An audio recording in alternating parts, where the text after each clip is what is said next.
One of my biggest claims to fame, if you will, I was the senior lead tester for the original Battlefront. I described Interstellar Sentinel 1 was like, it's as if Einhander and Death Smiles had a baby delivered by Dr. R-Type. I like that. I can see that too. No one in these companies was going to give me carte blanche to do what was in my mind. And you're like, well, let me just push a little bit more. To put it in perspective, the demo was 9 minutes and you put in about 9 to 12 hours. Where I'd sit people down and be like, this is why Kazuya is pissed off about this, and this is where Heihachi comes from, and this is what Ogre's about. And welcome to the first episode of the Shmup Talk Show. I am your host, Zirolux. This is a show where we sit down with developers, musicians, creators, and personalities from around the shmup world and genre. For my very first episode, I'm joined by DrBossKey, creator of Interstellar Sentinel and Interstellar Sentinel 2, and founder of Uplifting Goat games. DrBossKey and I had an amazing conversation that spans numerous topics, and it's a long one. It's over 3 hours. To those watching on YouTube, just know that there's an audio version of this podcast on Spotify, Apple, and wherever you get your audio podcasts. And for those listening on the audio version, there is a video version of this on my YouTube channel, Zirolux. So with that, I hope you enjoy.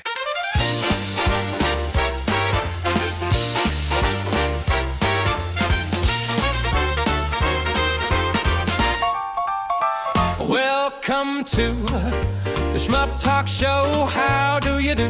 What do you know? We are all up in your ear holes, coming right at you like Daifu Katsu. Something different, something new. A doujin shmup or a little ditty by 'em too. Don't forget to watch your replays.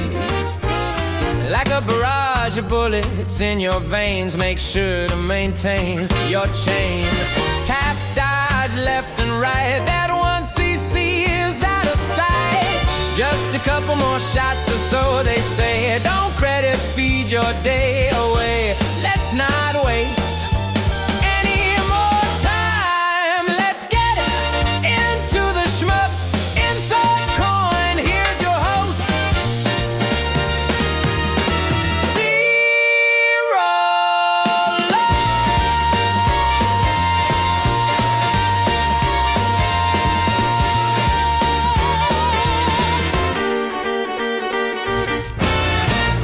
You know, I was talking to you about this podcast, I think it was back in January, if you go back to our message history. And I bounced this off, and I was like, hey, I'm thinking about starting a podcast. And in my mind, I always thought you would be perfect for being the first guest. So thank you for being the first guest. I really do appreciate it. you are quite welcome. It coats both ways. Little story just to kick this thing off. How did we meet, right? We met because last year for Steam Next Fest for Interstellar Sentinel 2, I had a demo that we put together, and we said, hey, why not? Let's enter this, and we're swinging for the fences on our second game. There's a lot more. We'll get into that. But then this person showed up on the internet, and it was Zirolux, and he was like, I'm checking out, like, first of all, your love with shmups goes pretty far back, but then you re-engaged with that. And then so you were looking at Steam Next Fest, you were checking out the shmups, and you're starting to do some videos of doing playthroughs, and then you were like trying to challenge yourself as a player too, because if I remember correctly, you weren't quite a score chaser all the time, but then, you saw with Interstellar Sentinel 2, we just Ice 2, but that you saw like the opportunities for the mechanics to be there, and you're like, well, let me just push a little bit more.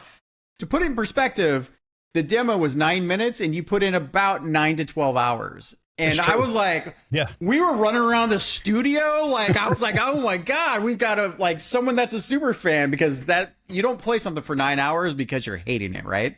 No. All the DNA that is important to me in the way that we make and craft our games is that as you play, you get better, but the game also becomes dynamic, and it's not just a rank system, but it becomes harder, right? Like it kind of gets you to want to use your skills and use your supers and kind of pulls it all together. And you were putting up videos. You're like, I think this is my favorite shmup that I'm keeping an eye on, right? Like, we didn't know each other at all. No, I saw these videos. My community manager, hey, Rochelle, she was like, are you seeing this? And we talked to the art team. And then I was like, well, let's lean into this, right? So you were doing that. We reached out to each other on the side. We talked a little bit. I was very interested to see. I could see your videos. I watched your playthroughs. I released two updates. One was to patch and tune a few things because I saw how you're playing, and then the second one was that we had the makings of a basic Caravan level, and you were like, you were starting to say, well, I think it was like you were trying to get to like 4 million or something like that score wise. You were trying to hit, you were like, just, you needed a score and you were trying to hit like this. I was pushing for it. And the game, yeah, totally. Right. And so I was like, all right. So then what I did is I tacked in as a hidden score gated check when you get to the end of the demo. If you hit that score that you were chasing, it gave you just a little bit more content and put you into a Caravan mini level. And I was like, all right, there you go. Right. I was like, we're listening. The community was better for it. People that were playing had something to like strive for. People are adding their scores to the high score leaderboard. It was just this magic little moment. And at that point, I just want to say that having you come on a scene, to be passionate, right, to be excited to share and discover and re-engage with these aspects that you've enjoyed, it meant a lot to us. It was one of my favorite memories from last year because, man, I'll tell you this, we get down in the weeds and it's easy to only see thorns when you're in the weeds, right? And an occasional flower. And I guess Zirolux, you were kind of our flower in this metaphor. I don't know, like, how far we go with that. So anyways. Thank you so much. I really appreciate that, man. I will tell you, when that demo, I got that demo in front of me and I started playing it, and and this is what I said in my video, and you're right. That demo started to get me really interested in score and chaining. And then that demo took on like its own life because you added that Caravan like while Next Fest was going on, I'm pretty sure. Mm-hmm. And like I ended up playing that demo well after Next Fest was over. But I think you know this too, like I wasn't really making videos before that. So I will say to you that IS2, the demo, was something, it was like a catalyst for me wanting to start to make more content. And even before that, I would say I wasn't even showing my face on video much before that either. Mm-hmm. And so that kind of helped me. I guess it inspired me to be like, all right, you know what? Maybe I could do something with Shmup, videos here and there. And maybe, cause it really made me passionate about it. So that really kicked something off for me too. So, hey, I appreciate that. And at the end of the day, we're all just humans out here. If you can find inspiration and real connection, because also one of the things that we did is I was like, hey, do you want to get on a call? You're like, okay, right? Like, and so there's a lot of things there. So I got to really, we nerded out quite a bit about the game and the studio. So, and that really was the start, of our relationship. And I've been watching your YouTube channel growing, and you've seen and creating different types of content and just having a good time, right? Like, ask your doctor if Shmups is right for you, right? Like, God damn it. You know what? To the people that are going to hate on it, they don't have to watch it, but I enjoy it. And, and it's been a pleasure to support and just see you grow and be in the space. And, look, we're all out here just doing stuff, putting stuff into the world. There are far worse things to spend time and energy on. Absolutely. No. And you're right. It's all fun for me. And again, just being able to talk to you, for a bit here is huge fun. Because the truth be told, we probably would have had a call like this anyways. We just happen to be recording it. And exactly. I definitely wrote down a few questions for sure, but yeah, no, I really appreciate it. So, well, that does tell a little bit of the story of how we met. And, also I will also plug your Interstellar Discord channel, because that was another way that we connected a little bit more too. And it kind of led to our first call, but also, and I was probably going to talk about this a little bit later in the episode, but it's a really cool Discord channel to support the game, but also there's a community aspect to it. There's regular shmup aspects to it. And, you post your high scores in there. You had a channel specifically for the demo to post your high scores, and that got me really juiced up. Mm-hmm. People post their 1cc runs in there for IS1, and, it's a really cool Discord. And the reason why I found it was because I'm pretty sure in the IS2 demo, you linked to it there. And I was like, I'm going to absolutely join this Discord. So, that was really cool to connect. And, Discord's good. Yeah. Usually. Usually, it's good when you have like-minded people. It's a little bit it's very micro because it's about our studio and the games, of course. But it's also there's something great about that. They're just a few places. A little shout out, like you hop into the Shmup Junkies Discord and you're like, holy shit! It's just like tens of thousands of people, and it's feeds everywhere and. You step away for a few hours and you come back and you're like, I can't even read everything. So it's very intimidating as opposed to like, hey, here we are like doing hobby game dev and being able to share how the sausage is made. We listen to what people talk about, right? Every time I put up, because we do a lot of the work that it was very important to me as a director with building my own little indie studio to have a presence on the internet. I was a streamer for 4.5 years and was on Twitch and did a little DrBossKey shows, a variety thing. And I really want to, and during that time, and this is kind of the origin story a little bit. So I've been in, I know you had the question for this. So I've been in the game industry since 1999. And I started at LucasArts and I started in QA. And back then, it was very hard to get into the game industry, let alone to get into the game industry from a perspective where you could start at the bottom of the right ladder. And so I would embed deeply with development teams where the games were still 8 to 10 or sometimes a year and a half out from actually being shipped. And I would come in, and QA at LucasArts back then was expected to hold the bar for quality, to think deeply, and to find the defects and to give the related teams kind of a reality check. I sat at the same exact tables as a lead tester once I moved up from regular tester. Sat at the same leads table that all of the producers and department leads would sit at with senior leadership. And I'd say not good enough, or we're really falling behind. And I worked on games like Indiana Jones Infernal Machine for the PC and the N64. Worked on a lot of like mediocre Star Wars games, right? It's very painful when you show up and you're like, oh, I want to make great games. Star Wars is an amazing property. Still, maybe, sort of. It's a weird thing to have had lived through. Back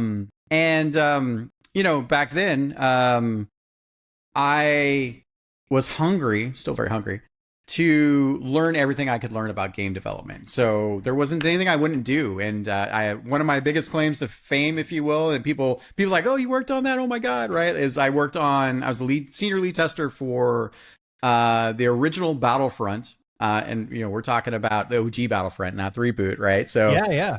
And there I worked with Pandemic at that point, and I was on the publishing side. And back then, I was playing a ridiculous amount of PlanetSide, which is I know PlanetSide, and it's the closest thing to giant like war sci-fi that you can get to, right? Like it is amazing. I had a crew I ran with, and I've always been a big shooter fan, first person shooters, third person shooters, right? Like I'm a student of just games in general, so I wrote a 3 or 4 page design document because we were so far behind with the game. And in that document, I was like, okay, if there's no reason for you to argue about whether you want to be on the Empire or the Rebel side, or who's got the better grenade launcher or the better rocket launcher or the better, like Jedi things and the hero characters are another story. But if you have no reason to argue about those things and to find your favorites, you don't have a game worth talking about, right? Like, sure, you might overcrank things in certain ways and find certain play styles. That's why you tune and balance these things. Back then you didn't have patch updates that, like everything was still disk and, it's a little bit different these days. But anyways, short story, many years worked on everything. And, I think tools, technology, I currently work over at Netflix on the games platform side of things. I joined a game studio called Factor 5 from back in the day. Amazing folks. Really, I was so hungry. My advice to people out there, if you want to be amazing at whatever you want to do, go find the people that are doing it well beyond your talents. Go be of service to them. What does that mean? What do they need? If they need things to be tested, do you need a build engineer? Do you need someone that can wrangle and juggle things? I was like, yes, I'm hungry. There isn't anything in games I haven't produced at this point. Art, animation, design, pre-production, gameplay, engineering, QA. always throughout that, I've always been the glue of like, all right, there's no not my job in my vocabulary. I don't want to step on people's toes, but you know, I'm the type of person that's like, if the trash is on the floor, I'm not going to wait for someone to pick it up. Just pick it up and like, let's move on with the rest of what we need to do. Contribute wherever you can, right? And I learned probably about 8 years ago, maybe 10 at this point, no one in these companies was going to give me carte blanche to do what was in my mind, right? Like I was like, I've always loved games. I think very creatively. There's systems. There are things that I've never experienced in gaming that I'm burning to make. And I'm not getting any younger. I'm in a very humbling place and very lucky to have this this kind of hobby passion studio project that we got going on. I've always loved shmups. And from there, I said, okay, you know, about 8 years ago, when I was doing the Twitch show, I decided to treat myself as a director. I built several art teams, and we just started going through the process of what I would do for like a game, mostly a fighting game. So I built all my characters, the DrBossKey characters, Loki, and all the characters were built with fighting styles in mind. I could make a billion games with the stuff that we're making, and I just started pecking away at this world. You know, we took months to author our characters and to create them. What was the decision like to make it a shmup? When did you know it was going to be a shmup? From the get-go, was it at the top of your list, or was there something else? No. Actually, when we were doing the show, I just wanted to creatively direct stuff. I taught myself some animation, art, characters. I have all this stuff in my mind, and I am not very great at drawing. So I needed to augment where I had weaknesses by building a team and then building the production process around that. And back then, it was just building a story world. DrBossKey character, the bosses, and again, kind of, it was mostly like my framing was from a fighting game perspective. So we built all of their key poses, and then the natural stuff starts to happen. Where do they come from? Why do they exist? You know, and it turns out, I mean, we've got dozens of characters in the universe, not counting minor characters, but just like boss badass characters that are fully fleshed out. And I had been working on an animation as we kind of start finalizing that. And I was like, all right, let's tell the story of Gondis and Neda, which is fundamentally a love story about a molten earth-manced demon, if you will, and a parasitic fairy, right? And so I was like, all right, I pinned it out. I wrote a little script for it. I did some animation in After Effects for it. And I never fully finished the thing. And fast forward after about 4 years, and yeah, it was about 2000. See, IS-1 has been out now since 2023, and it was about 18 months before that. So we're about 5 years ago at this point. Okay. So about 5 years ago, I bumped into this tool called Shmup Creator. And yes, I've got thousands of hours in Unity 3D, thousands of hours in Unreal Engine. I worked on Fortnite for 5 years. Where we did lots with the media stack and Party Royale and all this cool stuff. This weird intersection of technology and gaming and just other, right? And so we've already been developing and building these characters. And so I was like, you know, like, why not have the idea that DrBossKey could fight Gondis and Neda in kaiju form? And so that was like one of the first shots in my mind. And once I was like, okay, I grabbed Shmup Creator. It was like $70. I was like, perfect, right? Like, and it's a codeless Shmup Creator. And we'll talk more about it, but Shmup Creator is basically, from a high level, it's a closed source engine running on a C++ underside. So it's very efficient. And its rendering is on the Ogre 3D stack, which is an open source renderer, PC only. And it's a codeless IDE that is primarily about making shmups. And the team over there, well, the few folks, because these are all passion projects, no one's making millions on this stuff. They are about my age, love shmups, but played shmups. A lot of us were trying to play shmups on the Amiga, right? Like back in the day. So literally a lifetime of experience, and very technical, very nice guy, Sunny 2000. And he basically did a kind of it was almost a V1 release. It was just coming out of beta. And the best thing about this is that you can do some visual scripting, but you can't write any code. And I'll tell you this, I have done probably half a dozen shmups. I've got an Eintroid Vadia shmup floating around in my brain at some point, right? Which is a bunch of other things. It sounds as weird as it is, but you can pull that apart. And so the tool set, you don't roll your own tools. You don't make a data path. This is what you get, and it's fast. You can move enemies around. You have a timeline scroller for the camera. And so part of crafting gameplay is you don't want to wait for long compile times. Compile times are less than seconds. And so you can tweak some variables, move a weapon around, adjust weapon sets, and so the iteration path is way faster because it's designed just to do this, right? It's not the Swiss Army knife of Unreal Engine and Unity and things like that. That means that we attract a lot of people that are shmup dreamers, musicians. I even poked you a few times. Yep. They're big projects, but we get a lot of pixel artists, which are really cool. We get a lot of mixed media artists, right? And we get some engineers, and you can literally within 20 minutes of installing and opening this thing, open a sample project even faster and just start playing around. It's like, a lot of people have these visions they want to get out of their heads, and they're in the spectrum in terms of how much they love about shmups. And there's not a lot of ways you can fuck it up. And so what I wound up doing is I saw the tool set. I was like, all right, I battle tested for all the big things. Can it do bullet hell? Does it have object pooling, object instantiation? How many particles can it push? It can do 8,000 bullets at 60 FPS on a potato computer, right? I'm like, all right. That sounds pretty good. I've done enough prototypes to be like, I know enough to like not get some vaporware, right? And I was like, all right. It did all those things. And I was like, well, let's fuck around and figure it out. And so that then coming back to Interstellar 1, we had the story in the form of this like animation. So the first 4 levels were basically telling that story. And back then, compared to I assume we'll talk about that more with Interstellar 2, but it was take our key characters, and then we didn't have any minor characters. And here's the thing is that with a lifetime of games in my blood, like fighting games, Mortal Kombat, right?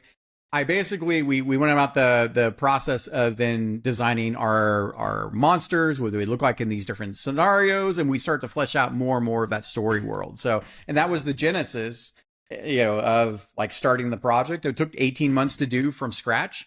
So so what I'd like to know is you have this whole story, you have this whole thing kind of in your personal treasure box. Mm-hmm. And then Shmup Creator comes along early on, and you recognize this as something that could be a tool to put something together kind of on your own or with a small team. Mm-hmm. And what was the first step in putting something into Shmup Creator, whether it be placeholder art assets? Was it parts of the story? Like what did you put in there first to like really see a vision that this could be something?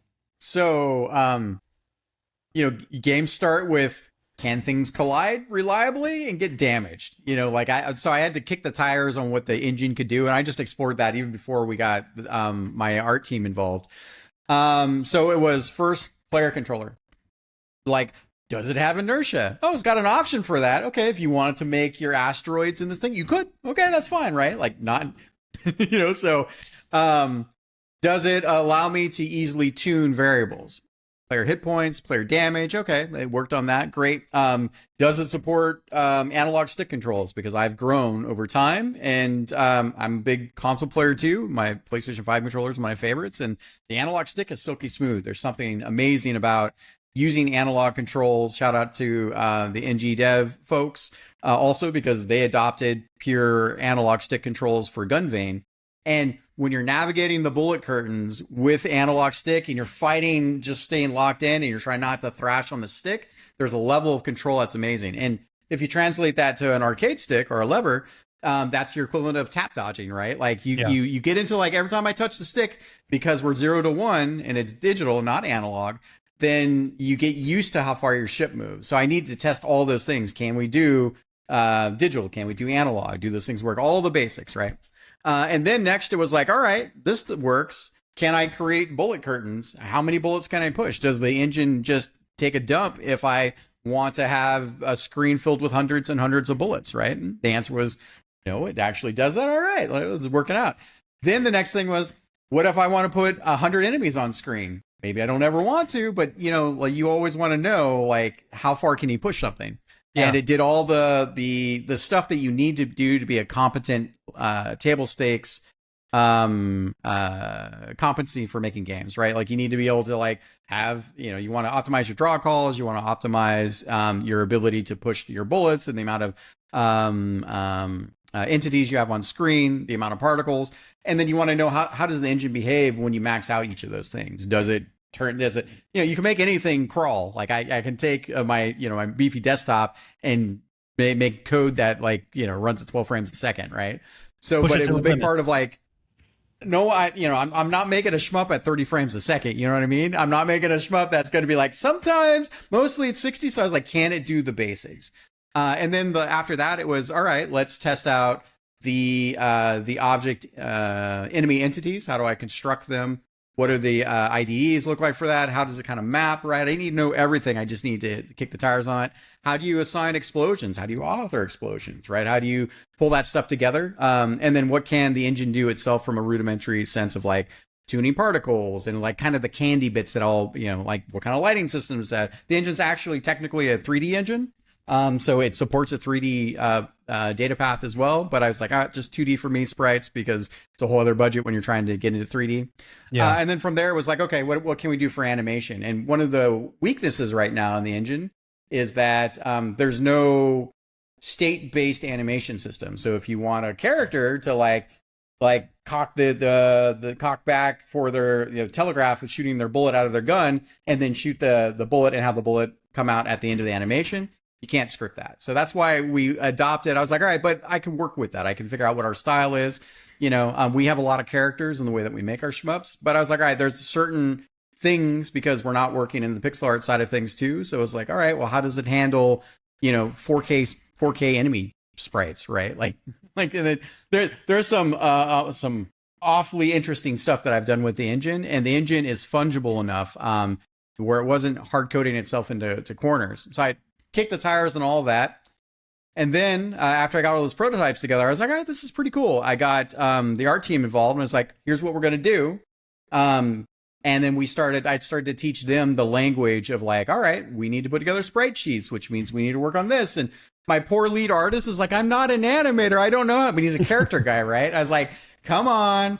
We're talking 4 to 8 frames and we're in a 2D style, right? So it's mostly lots of scales, some warps, and maybe occasional frames.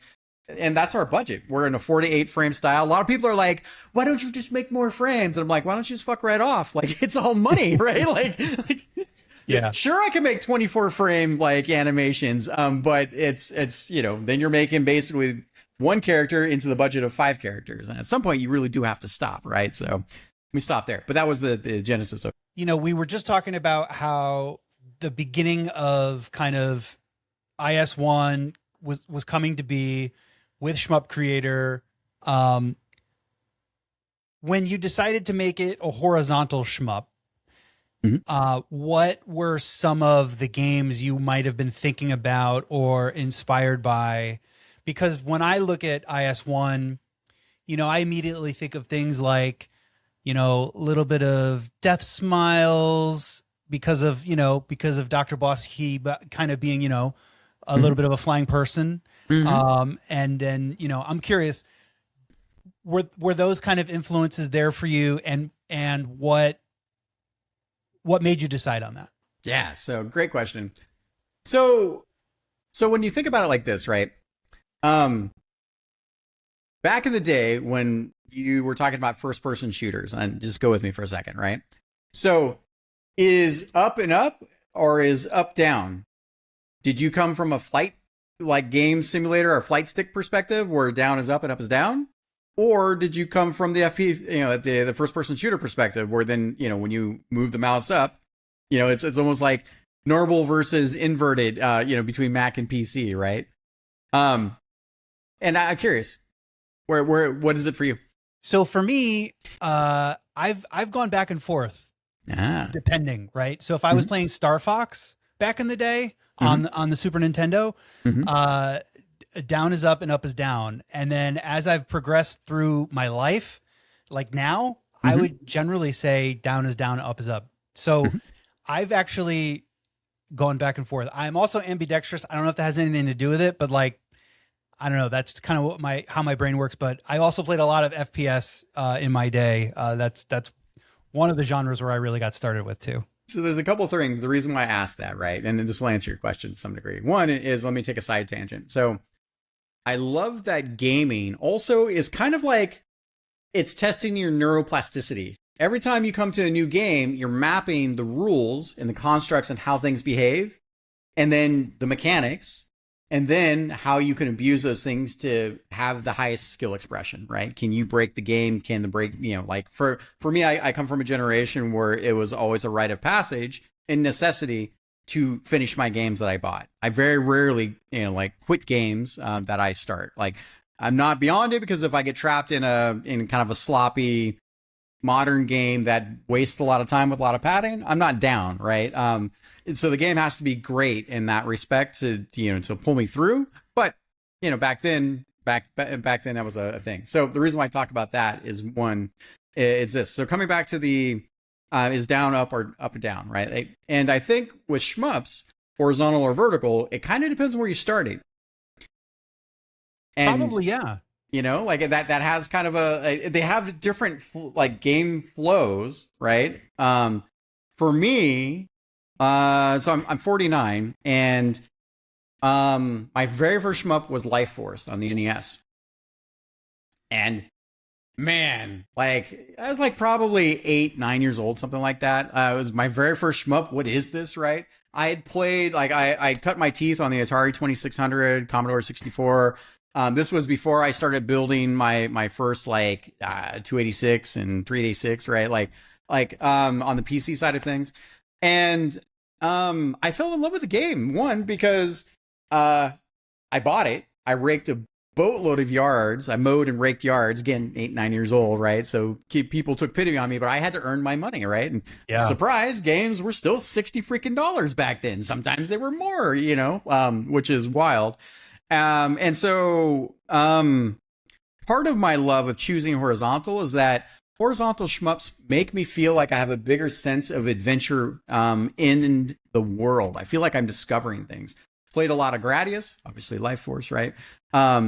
And there, that was like the way I was first introduced to like Japanese culture. Yeah. Life Force was weird. It was like biomachinery inside a thing, like dude, like the arm boss with the eyeball, like, and then there was also this, like I wound up 1cc in it because I had to figure out how to beat the game. I didn't know what a 1cc was. It's just that I had so few games that you had to make the most of the ones you had, and then once you kind of got everything you could out of a game, for me, I would then beg, borrow, buy, trade, right? And you can speak to like, oh, this game is great. Like it's got great gameplay, because that's how you had to do it back in the street. There's no internet back then, right? And so you're like, all right, I got this game. What games you have, right? And so you'd sometimes, you'd have sleepovers and you'd introduce your friends to the game, and and you're like, you got to get into this, right? So all of that was some of the very first moments where I was like, oh, I'm being fed something. My parents didn't, like everyone thought games just went boop boop, and they all looked like fun little Tinker Toys. Regardless if it was Castlevania demons or whatnot, like adults of the time had no idea of what you were being exposed to. Yeah. And all of that, along with the games of the time, because we're talking about, the 80s and 90s, those aesthetics and those interests, dude, I'm a sucker. Like Castlevania is one of my favorite series of our all time, right? Castlevania Symphony of the Night, it's one of my top 10s, right? I want to go live there. It's filled with demons and crazy weird shit, right? Yeah, like that mostly has a gothic theme. All of that stuff, and you can feel that inside of my games. I'm channeling these things that I love because that's the stuff I get passionate about. And so what I wound up doing is, from Gradius and Life Force, and I had been exposed to other shmups later on, but they were fundamentally horizontal. And so when I had already been thinking about the world and the story I want to tell. I want to have larger senses of discovery. And you can see now in Interstellar Sentinel 2, like we're just blowing everything off the charts at this point in comparison to what the first game offers. So yeah, I'm definitely feeling that. What I want to say though is too, so it sounds like you said, whatever you started with is probably maybe your biggest influence or what sticks with you. So was it always a foregone conclusion that IS-1 was going to be a shmup that didn't have a ship and that DrBossKey was the ship? So was that always the case, or is that have something to do with the story or sense of exploration? Like, how did that come to be? Yeah, it's interesting. Yeah, so after we released the game, or it was very close to release, I switched out. I'd love to have in the engine the ability to choose your characters. So originally, the vast majority of the game was built with DrBossKey's ship. That's why it's still in the game. It's still fundamentally, it does all the things that the gun portals for some of your weapons do. It does the fixed point weapon features, basically meaning that they're aligned to very specific points in space, and that you don't control their through your position, you control what you're shooting. So, and that kind of creates a risk reward, whether you're using the rapid shot from your vulnerability spot or you're using the power shot, which, gives you more damage. It can be safer because you can dunk it down into enemies. Creates a different level of strategy. And, the character was always there. We'd built DrBossKey. We had his crew, and I fundamentally love ships too. But I also the majority of the shmup universe is all about characters in this case for me in my story worlds, right? Yeah. Seeing crazy weird bosses and everything. We did the art book a year ago, beginning of last year we released that, and the art book has little preamble for where all of the enemies come from and why they exist, right? It's all this weird narrative weave. And so none of that comes through to the player. I mean, maybe there are things I could do, but I'm not making a Euro shmup here. You're not going to sit around and enjoy the vistas because it's so great. It's not my graphic novel version, Well, let me say, this is some of the things that, some kind of conversations that we've been having in the shmuposphere about, story in shmups, where, it's kind of like the joke, that's, story in shmups like the last thing you think about, right? But when we think back fondly on some of the shmup properties that we love, whether it's Mushihime-sama or Einhander, which I know you're a big fan of, wouldn't it be great, because we love these things so much, if there was a way to flesh out the stories of these worlds, and we're like, man, this would be ripe for anime and that kind of thing. And I do feel like it does add a little element for people that want to go deeper and understanding what the story is. And I'm glad you did that with the art book, because it gives you more, there's more there, there's more depth, and there's more behind it. And I think that's, even though that's probably the last thing shmuppers want, but for those that end up loving something, I do think it's really good that it's there. And have you ever thought about that in terms of shmups that you love? You're like, oh, I wish they made an anime of this or a movie or something like that. So here's something from my deep nerd drawer, right? It's almost embarrassing. So I've got about 10,000 hours in Tekken. Started playing since the very first arcade board. When I saw the attract mode, because I was playing some Mortal Kombat 2, and I looked over and I was like, what's this? Oh, it was kind of a 3D fighter. I'd played a little Virtua Fighter at that point. And I saw King in the attract mode, and he did the coconut crush, which is this, you take the enemy and then you basically smash their face into your knee, and then over the knee it goes. And I was like, ooh, popped in my quarters at that point. And I was like, it was love after that. I was like, I could not get enough. And back then, young boys and girls, if you wanted to know more about something, we had these things called magazines. Yeah. And that was it. And it was cool, video games and VGCE, Video Games and Computer Entertainment Weekly or Monthly.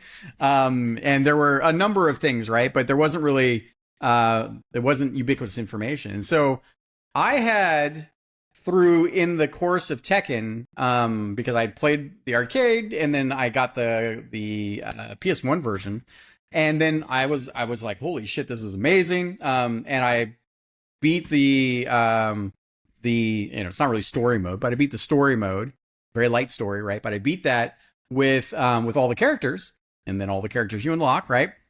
And one of the things that they did that were amazing is you have the overall story of Tekken, which is kind of the setup, right? Like what the main beef is between Kazuya and his father, and throwing each other off cliffs and la di da da, right? Like amazing, love it. And every time you beat your story mode with a character, you got a little CG cutscene at the end. Wasn't a lot, but often it gave you just a little bit of hint. And so I would take those hints that I got, because there was no narration, there was no exposition. And I took those hints and I started crawling through magazines, and I just hoovered up as much of this is what, like, so Heihachi had his son Kazuya. He was he's like, no son of mine's ever going to be this weak. And he basically throws his son off of this cliff to have his body land at the bottom of this cliff. And he's like, look, if you can't survive this, you don't deserve to be alive, let alone be my son, because my Tekken, my chi is that strong, right? And then he's laying at the bottom of this cliff, and like the devil comes, and the devil's like, you clearly are hanging on to life. I will give you some power if you want to use it, right? And that kind of, and then you're like, oh shit, you had to piece all this stuff together, because it was very hard to make the content, but also you weren't going to get a 5-minute cutscene in a fighting game. People want to play the fighting game, right? Right. And so I started to trace through these different bits, through all the different magazines and the subsequent stories of Tekken 2, because they evolved the story. Some of the brilliant things they did design-wise, right, is they were like, all right, the first tournament went down. Now the second tournament is now what it is. They do the opening attract mode, so you get at least a little bit more of that story world setting. And then, they did the same thing. You beat the story mode with all the characters, and you get to see their beefs and a little bit of more what they're about and how they're connected, right? Fighting games are a cast of characters in a world, and understanding the relationships kind of becomes exciting, right? And then in Tekken 3, same thing. And by the way, this was an era where no emulation at that point. I still had a PlayStation 1, and I'd figured out that I could import bootleg copies of games. And with the PlayStation 1, it had a lid. And what they did is they region locked basically to the regions different country codes, right? And so if you start it, you could open the lid, and I cut a little straw, and this is all, nothing was internet. So it was always like rumors. If you go to the arcades, it was like, yeah, I've got a bootloader and this is how you do it. And I was like, no. I got home one day and I had this bootleg, and I was like, all right, cool. It was Tekken 2 first. And back then, I mean, you were looking at a year, sometimes 18 months lead time, because Namco tested and tuned their games, because they were arcade games first, right? Back to the legacy, right? So by the time they came to home consoles, it was almost 2 years, right? Sometimes. And it was probably a year or 18 months, because they were in Japan first, and then you could, import. And so, I cut my little straw down, had the lid open, put in there, so then you could put in a US disc, pull it out right as it got through the first boot, and then was trying to read the country code, and then you put in the basically the burned copy of the disc that you had at that point, and then would read the disc. First time I made that happen, I jumped up. I was like an 18, 19-year-old, maybe like 20 at that point. I wasn't even 20. I was 18, 19, maybe 17. And I was like, holy shit, this was amazing. I got to enjoy this thing that I loved. I've spent crazy amounts of money on Tekken. I bought all the original copies, but this was one of those things, being deep in the woods. So with that being said, I sat down, and we had these things called VHS recorders at that point. And so I played through every Tekken game up to 3, and I played through, and I showed the intro, and I started with a character, and then I beat the game, and I showed the final fight with one of their most hard to do, like maybe it was like the 360 roll with King, or some really great juggle combo, and then I would let the FMV roll, and then I had basically three Tekken games of all the characters stitched together on their chronology by game. And then I did an oral tradition where I'd sit people down and be like, this is why Kazuya is pissed off about this, and this is where Heihachi comes from, and this is what Ogre's about. And I was so crazy nerd. I lost the tape long ago, but I had that was going to be my first question. Yeah. Do you still have it? Yeah. But I think this is great because I'm only a few years younger than you. So we're of the same time. And I used to do really interesting things with VHS tapes and recording different things. And And so it's interesting. I've never heard someone kind of, talk about how they use like, a VCR to like make their own kind of video game canon out of something like Tekken. That's really cool. A total homage to what we were talking about, right? Which is some of the best things in terms of design. The hidden hand of design is that when you create something, if you don't leave breadcrumbs for people to find, and you shouldn't hit everyone over the head with everything, you are doing a disservice for discovery, because humans are fundamentally filled with curiosity.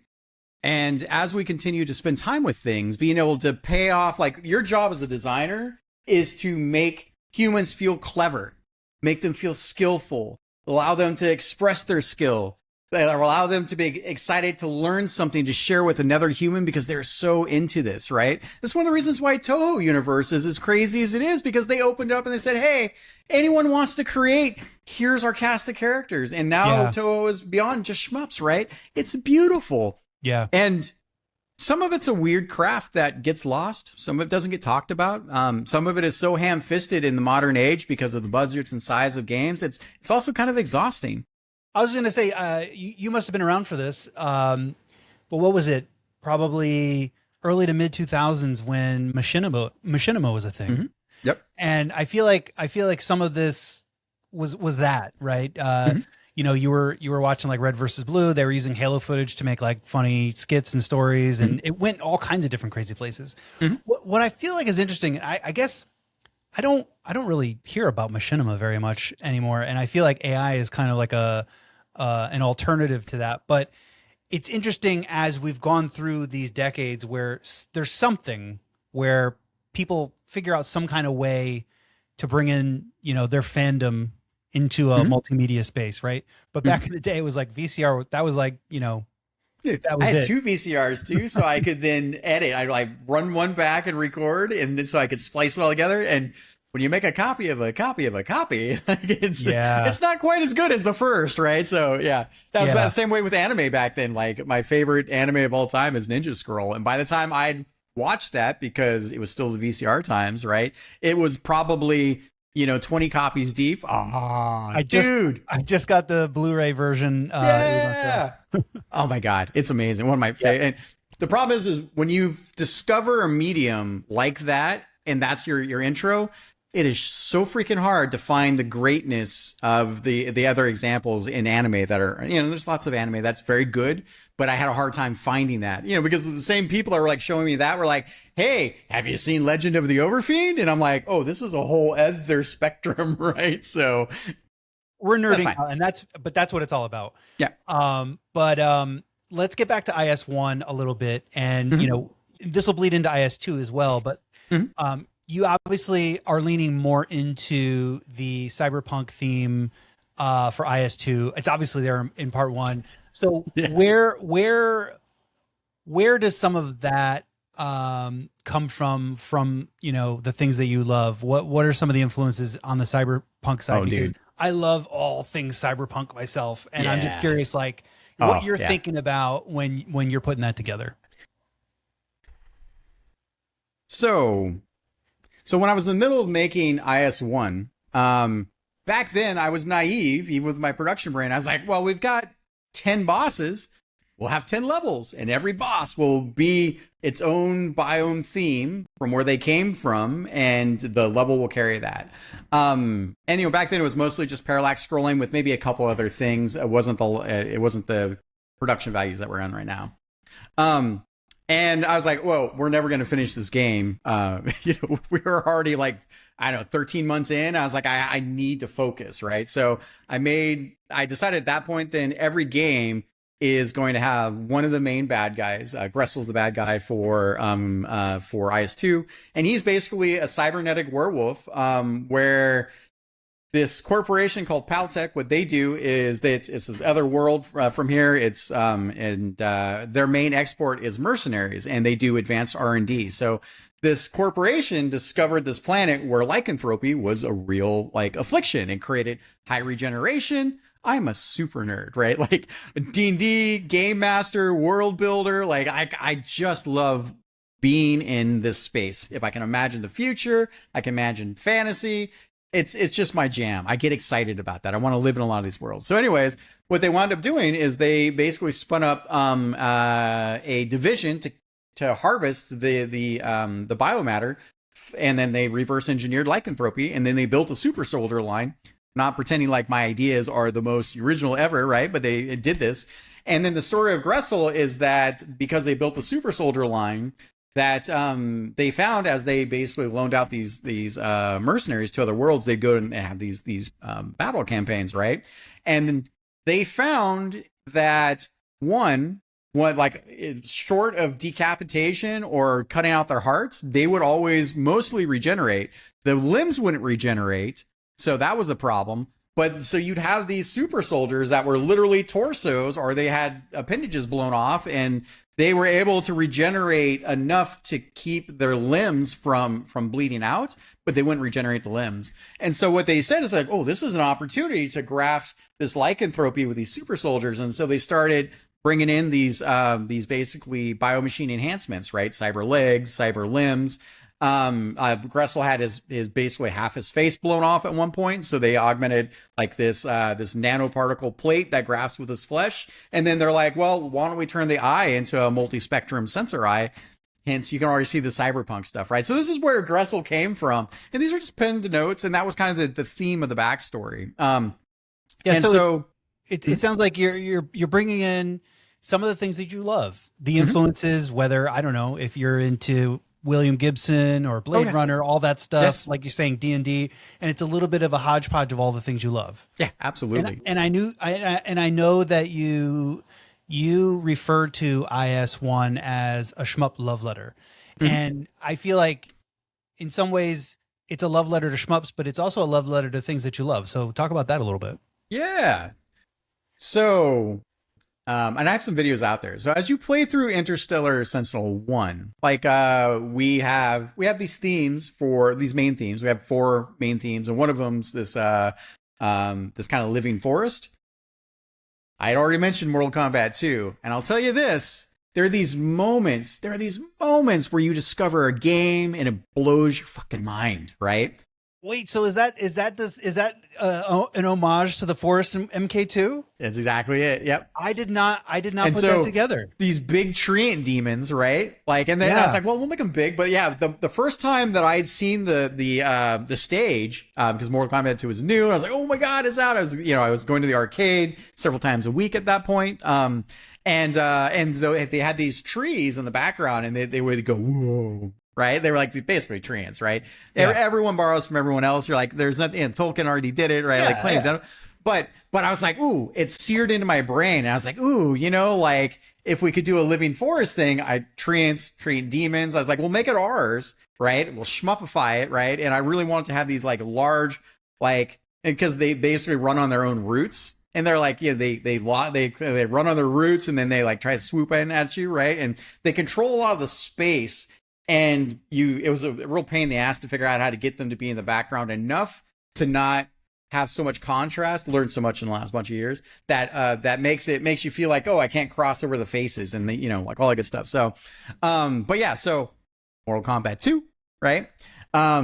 The end of level 1, we have the Fortress of Flesh, right? Which the narrative of this is that these citadels from one of my fantasy worlds, they basically put together these fortresses, and then as enemies came and they were being thwarted by the soldiers fighting them in the walls themselves, that it started to co-opt some of their flesh elements with some demonic essence, and then started building out, like, essentially, there's a lot of Doom inspiration, there's Quake inspiration again, right? Like demons, Castlevania, it's so my love letter, right?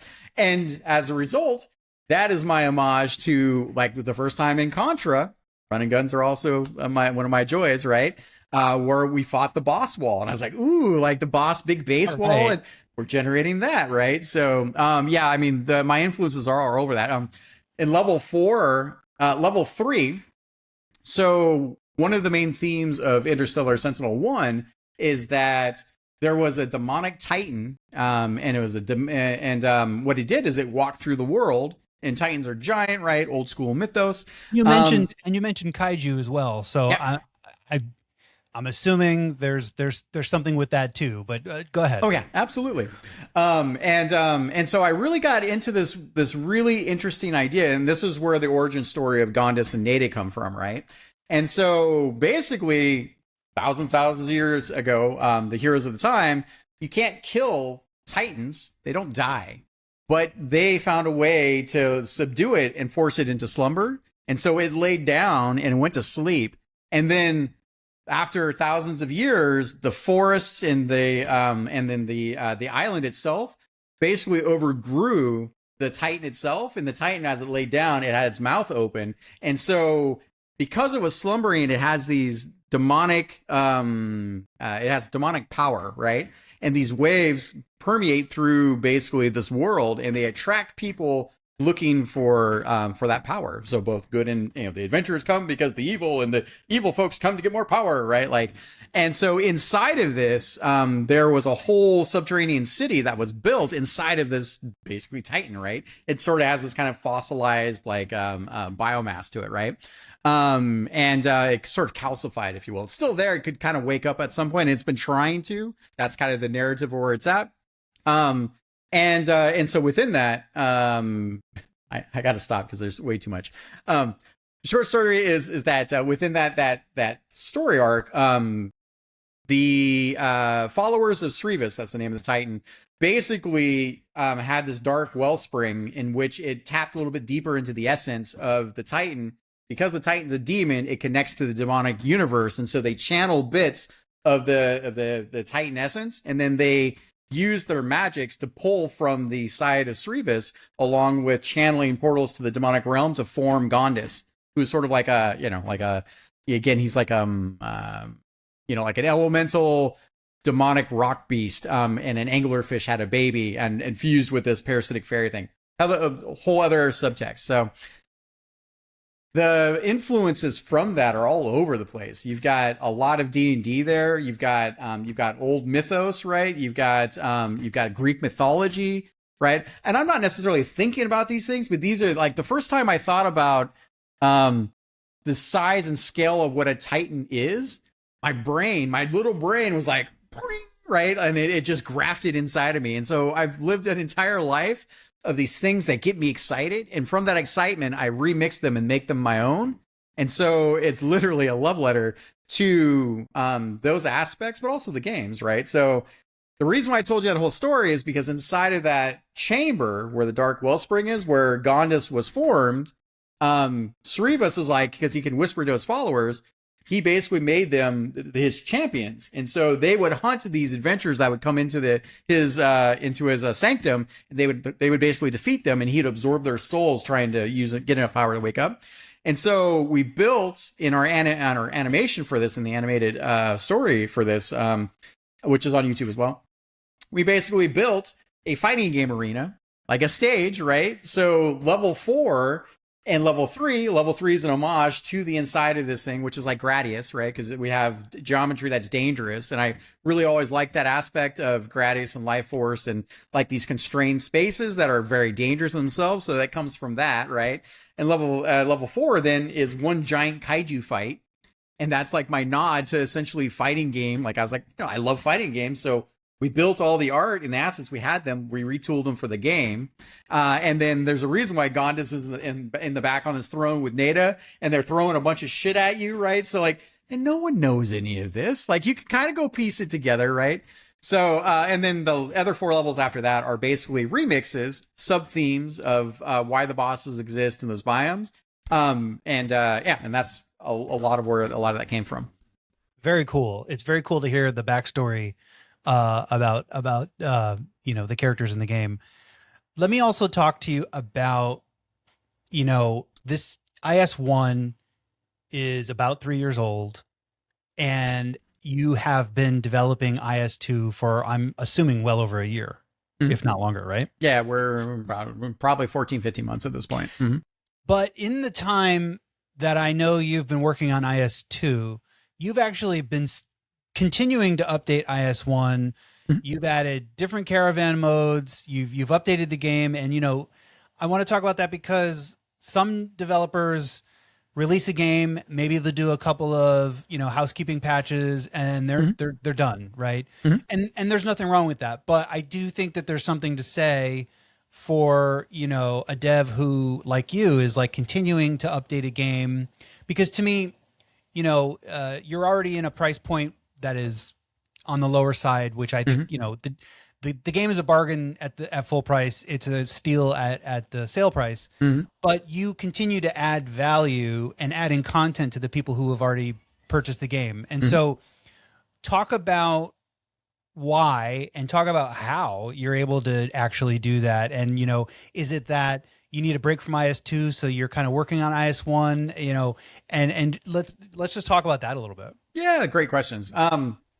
There's a couple things. I think, there's this, I'm going to paraphrase it, right? But the saying goes something like this, right? Is that art is never truly done. It's just led down a back alley and abandoned. You got to run away at some point because it'll just keep sucking at you. It'll never be perfect, right?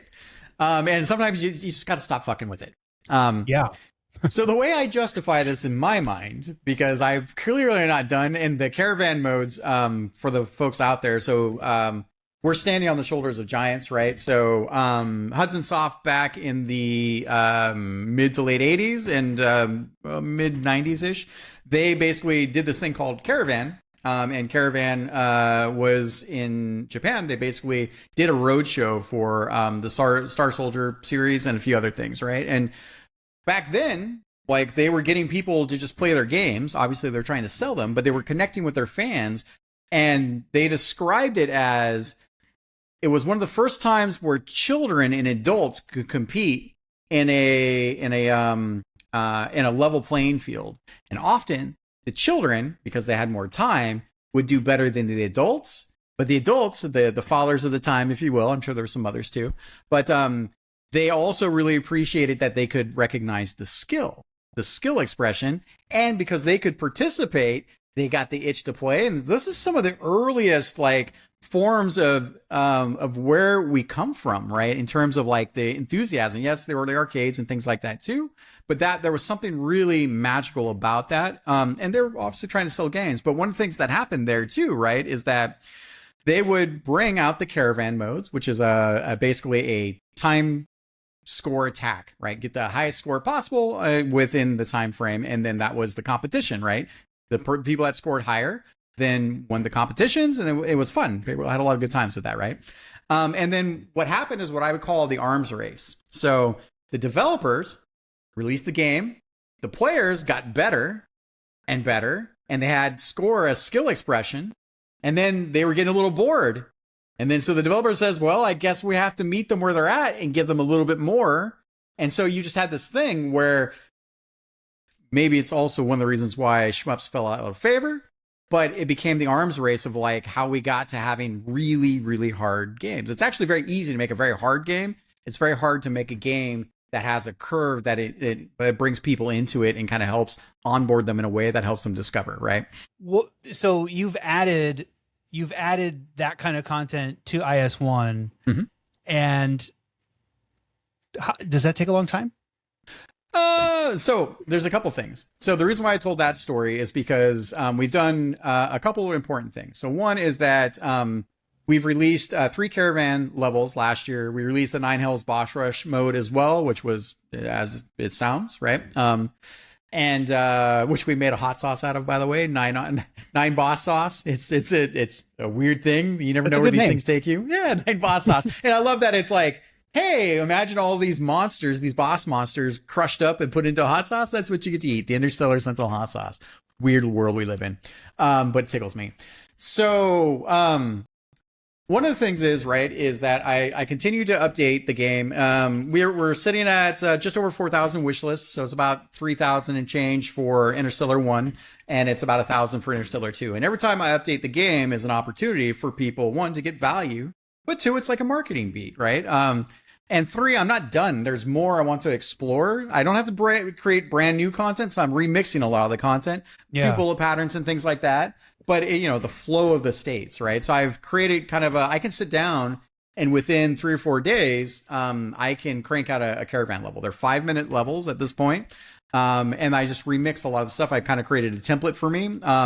And then it needs to go through a few days of churn with the community to see what's good, what's bad, what isn't working. And I refine from there. And we did this really neat thing last year where we brought caravan competitions, coming back to the Hudson Soft things, to the Canal 3, to the Rio Retro Games Festival. We're going to do the Oregon Retro Games this year, and there's a few other beats. And awesome. Shout out to Zorky and Pixel Pilot channels, Shmups BR channel, right? We've been he's been a wonderful partner, and we've been leaning in. The Brazilian gaming audience is nuts and amazing. So there's a lot of just passion and enthusiasm. And so we originally, he's a big fan of the game, came to me well over a year ago at this point, and was like, hey, I'm interested in kind of reviving this thing. Would you be interested in doing that? He really enjoyed the gameplay and the depth, because the thing is I always want you to have more to discover and to figure out how to optimize. Because if you get to the apex, you're kind of done. So how can you better chain? How do you use your super? How do you collect the most star gems in this correct order? Which weapon set is going to work the best in these sections? How do you make sure you collect all the power-ups? And for me, how do you kill all the enemies and not let anything escape? And only when that's possible. I hate enemies that escape, right? It's just my weird thing, right? And so when you hit my wavelength of gameplay, that gives you the ultimate routes, but it's a rite of passage to find that. And it's all baked into the way I've discovered and wanted to create a shmup for myself. And so I do it, one, because I love the exploration. I like serving the community and seeing players play. It's fairly low effort. It's still expensive, as I talked about, a few days, a week, we'll call it like that. But also I justify it by calling it marketing beats for the new game, more places for people to discover. And that's the gist of it. I think I answered all your questions, right? Yeah. And I think I do think that's great, because I do think that's somewhat rare, not in just shmups, but in game development overall, to continue to add value to a game that's been around that long. So I think that's great. And actually, there's at least one of the caravan modes in IS1 that I haven't even done yet. So, it's still lots of value for me, and I'm a fan. So I think that's fantastic. One of the things that I really loved, just a quick one. So each one of the caravan levels, this is so weird and cool, right? In my mind, is now basically carbon dated to an event. So the first caravan level is Canal 3, 2025. The second caravan level is the Rio Retro Games Festival, where we had trophies and prizes. And Rio Retro Games is primarily about fighting game competition. So right, okay. So and I was like, oh, fighting gamers, these fuckers are into it, right? I'm a fighting gamer, so I made it way too freaking hard. Made lots of people cry and get scared, right? Learned a bunch, of course. And then the last caravan level is, it was intended for the EC3 crew. We didn't actually get to doing the caravan event itself. Some things changed, but it's there. And I also put in the little, these little moments of time as to where they come from. And for people there, they can play the game now and have what they had from that. For people that didn't, it's now a little time capsule, right? Yeah. And I don't know. I really like that. So doing these events gave us also another reason to do content, right? To do things. So that's interesting how it's reciprocal like that, where, you're creating something maybe specifically for an event, but then it ends up becoming content for everyone. Mm-hmm. Is basically what you're saying. And that's really cool. It'd be interesting to hear more shmup developers kind of lean into the idea of caravan and, maybe even making like different levels or challenges for events. But hey, there's always room to grow, right? But I think hopefully this inspires someone. But us shmup players appreciate you doing something like that. So thank you. It's my pleasure for doing that kind of thing. So let's start to transition where we're talking about IS1, and we'll kind of bridge towards IS2 a little bit. But Okay. I know that the way you describe IS1, you have to correct me on this, but did you describe it as an adventure shmup? I did. Is that okay? So I'm remembering that correctly. It's a bit of a weird term. Sorry, real quick. Yeah. I describe it as an adventure shmup because horizontal shmups make me think of adventures. They make me think of like running guns. They make me think of exploring a world. It's truly a shmup. It's got like the camera's on rails, right? Like, it's a ballet in that respect. But I also added elements that aren't like other shmups. One of those elements is what I call pacifist mode, right? It's not that pacifist mode hasn't existed to some degree. Like there's been challenges in certain shmups where it's like finish this level and not kill anything, right? But what I did is, by the way, the in-level rank system for all the levels, that is me channeling both Devil May Cry, right? With the big some of the sound design is from Samurai Showdown, now you can't unhear it, and from the inspiration, or in terms of being inspired by. But also the big ranks, the big announcer voice is me channeling Doom and Quake, right? Ultra Kill, Killer Instinct, Ultra Combo, right? So fucking ham. It's just I wear my influences on my sleeve. I digress. In that, with the in-level rank system, one of the ways to get to your S+ tier rank is you have to hit your high score, your Royal Highness score, right? And then you need to have collected all the Lokis for your power-ups. You needed to then you also needed to find the secret. So Shmup has a sparkly secret. I've never really Shmups have secrets, but being told there's one in every level and then being measured whether you found it, and then creating the mechanic where you're an auto scroller. So you find the sparkle, you fly over to the sparkle, and now an AoE circle appears, and now you're forced to dodge in this moving AoE circle to stay. You can use your super to get, to give invulnerability and to bullet cancel. But I was like, this isn't something I love. It's like wall chicken on wall turkey, right? But I haven't really seen anything quite like it. And then pacifist mode was another example of that. And in pacifist mode, you pick up this power up. It's super indexed. People are freaking out. I'm an asshole because I make it one of the first things you do, right? And that a timer comes up. It's somewhere between 20 and 35 seconds ish on average. And now you've disabled your weapons. It strips your weapons down, which total panic, right? The opposite of what people would want in shmups. And it boils it down to time to survive. And when you survive, at the end of that, you get bootstrapped to a stronger weapon set, because we have 57 weapons in the game and 18 different weapon sets. So that's part of that kind of ADHD core loop, right?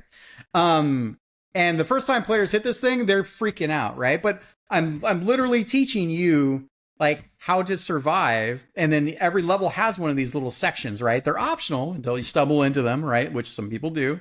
And then you get a temporary shield hit point, which you never get anywhere else. So you get a little bootstrap there. You get a free life. So why the fuck not? And one of the things I found, and you only find this stuff by playing, iterating, testing, tuning, right? Most people are gonna be like, fuck this is terrible, whatever. But I kept working on the mechanic, right? And I found it does two things simultaneously, which is so super rare. I don't know how clever I am, but this is interesting because I'm a nerd. One, for the player that's getting their ass kicked, they're dying a lot. We use the Gradius side of things where when you die, your weapon set reverts by 1. You don't go to 0. We fight Gradius syndrome, meaning that, you're not so underpowered that you can't continue. And so I kind of bootstrap your early weapon sets to be a little stronger to encourage you to be able to progress and survive, right? And for players having a hard time, regardless, when they come out of pacifist mode, they could lose more than a life, sure. But then we give you basically your choice of power-ups. You should always get all of them, but that gets you in that mid to higher range because we have a lot of weapon sets. So it actually winds up being this comeback bootstrap mechanic for new players. For seasoned players that aren't dying, they don't really need the help, but then it does something that's really interesting in that once in shmups, like I used to be, and that's why I made this shmup the way it is, I was the type of player that is like, this is my favorite weapon set. I will make this weapon set my weapon set of all things. It might be the ripple, might be the laser, Maybe occasionally it's the type of weapon set for a type of environment or enemy, right? But this is my play style. I love it, right? And so because that's the type of player I am, I built the core loop of the game to force weapon sets to change, not just minor upgrades. You know, as you've been playing Interstellar Sentinel, it's like you have 3 weapons. You have an auto weapon that's for utility. Every weapon set has some kind of backward attack, right? But you kind of have to find it. You have your rapid shot, which is as advertised. Sometimes it's a spread, sometimes it's a laser, sometimes it's a plasma beam, sometimes it's a short range shotgun, and it changes in the mode as I've designed as you're flowing through the game to use these weapons and their combinations for those sections. So it creates this whole other level of cognitive challenge for players. And I recognize that it could be a lot. Right, that's what I just described as in almost no other shmup I've ever played. Yes, R-Type Final 2 has 100 weapons, but you pick your ship in the weapon set, and that's what you got, right? Yeah. So I was like, let me challenge that. And so what happens is that for pacifist mode, now that I've described the weapon set, the weapon system, when you get to the top of a weapon system in any shmup, that's it. You're riding high, and then you're like, don't die. You might lose all your weapons. Maybe you lose a weapon set. I'm big, a Leste fan, big fan. Space Megaforce, also, right? Like blew my mind when I was like, weapons are your hit points? It's like, ooh, like stuff like that. I was like, ooh, I was, always eating these hidden gems of inspiration, right? And so for pacifist mode, the advanced player, it does the opposite. It takes the boredom from being at the top of the weapon set and it resets it to the middle. So then now you have a reset curve, which keeps the core loop interesting because it's keeping you on your toes. And if you choose not to engage with pacifist mode, then you can't get the best ranks. You're not finding the secrets of the fucking universe. You're not getting hidden mini boss stuff. So it's all a complex system that you wind up discovering. And so players usually go, fuck no, this is way too crazy stressful. And then they come around and go, well, let me try. And then they get a little more comfortable. And then it becomes, let me try in every level. And so it also resets this loop where it serves both players, which is so hard to do when you talk about shmups because, well, we've done it, right? So, yeah. Oh, go ahead. So the reason why it's an adventure shmup is because pacifist mode is way off the rails. What I described there is more of like an adventure mechanic. Secret, also same thing, right? I described the gameplay there. And it's not really an adventure shmup in the way that other adventure shmups kind of take the description where they're like, oh, it's a free roaming twin stick shooter sandbox RPG thing, right? So it doesn't quite fit, but I was like, but it's also not just purely a standard like horizontal shmup either. So it's somewhere in between. Now, I'd love to hear your feedback now that I've explained it. Yeah, no, I have gone through like a little bit of the, I don't know what you want to call it, mindset change for all of it, right? When I first saw it, I'm like, oh, I don't want to deal with this. Mm-hmm. But then, also realizing that you do want that to get the highest rank, then I'm like, okay, I do have to engage. Mm-hmm. So I do think it makes it more dynamic. And I think it's a great feature because, again, one of the things I like about shmups is in certain ways, the developers are having a conversation with you. And I feel like, again, you are having that conversation with us through that element. And I think that's really cool. So it's not my, I would rather not be completely disarmed. You can be fully blunt. This is a safe space. Yeah. I have the thickest game developer skin ever. But I do think I agree with you though. Like when you are completely disarmed there, you are forced to survive, and it's almost like being forced to step out of your comfort zone, which in games and in real life, that's not a bad thing. So, I have a very balanced take on it, right? I've hated it. I've loved it. But I think at the end of the day, I'm somewhere in the middle. And I do think it's a really cool, unique feature that you don't really see very often. And, what is clear is that you have a lot of real creativity in this game, whether it be story, art, and even some of these elements. And so, yeah, I'm a fan, so you don't have to worry. You don't have to worry about me. There's no. Well, So the interesting thing is, right? By the way, had Mark play through. We did some consulting work a couple years ago. He was like, it was a weird thing on his side. We had a very deep conversation about breaking player trust, because the way you activate passive mode, it's red, it's on fire, it's a Budo with some glitching, like it has an ominous roar. Like, I'm trying to say, don't grab this thing, or at least be aware that something's going to happen. And we had a great conversation about breaking player trust, because again, it reads like a power up to some degree. You collect it, and normally power ups aren't, like, there are exceptions, don't get me wrong. And it was good to go through and do that kind of design vetting. And also, look, we have 1,000 shmups out there. If I didn't do something different, and whether people like it, hate it, or somewhere in between, I'm not forcing you, right? Like, but I think that players are like, I want creativity and originality, and they're like, I don't know how to map to this to anything I've ever played before. Right. And they're like, oh, well, this is bullshit. This sucks, right? Like, the entitlement of the gamer. They're like, I want something different, but no, not like this. Yeah. And in Interstellar Sentinel 2, the ADHD. So in IS-1, I described the ADHD weapon system, right? Does an amazing thing.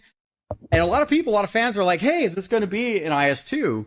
And right now, the answer is no. The Interstellar Sentinel 2, I wanted to change up the battle system and focus on other bits, some other bits. So it's taking more Danmaku. It's wearing its Danmaku inspiration on its sleeve, right? So last year, is it last year? Might have been early this year. I got my 1cc and a Kai Katana Shin. It took me like 40 hours. I was like, congrats. Yeah, thank you. Like, I love the game, man. The tracks go so hard. I think we had when you were doing your piece on music and how substantive music is, and then I think I had shared with you. I'm like, this track in the final, the true last boss for Akai Katana Shin goes so hard that I'm clenching my controller. I eventually had to turn off the soundtrack because it was going too damn hard. And so I kind of do the old school thing where I'll turn on like a long set and I'll let the waves of that then carry me. After I've enjoyed the music and the experience of the shmups, when I'm really getting down to business, I then turn on my own soundtrack in the background and kind of go with it. So, and in Interstellar Sentinel 2, there's no pacifist mode. I want to be pacifist mode, but I want the DNA of the games to be different. I want it to be just the same thing.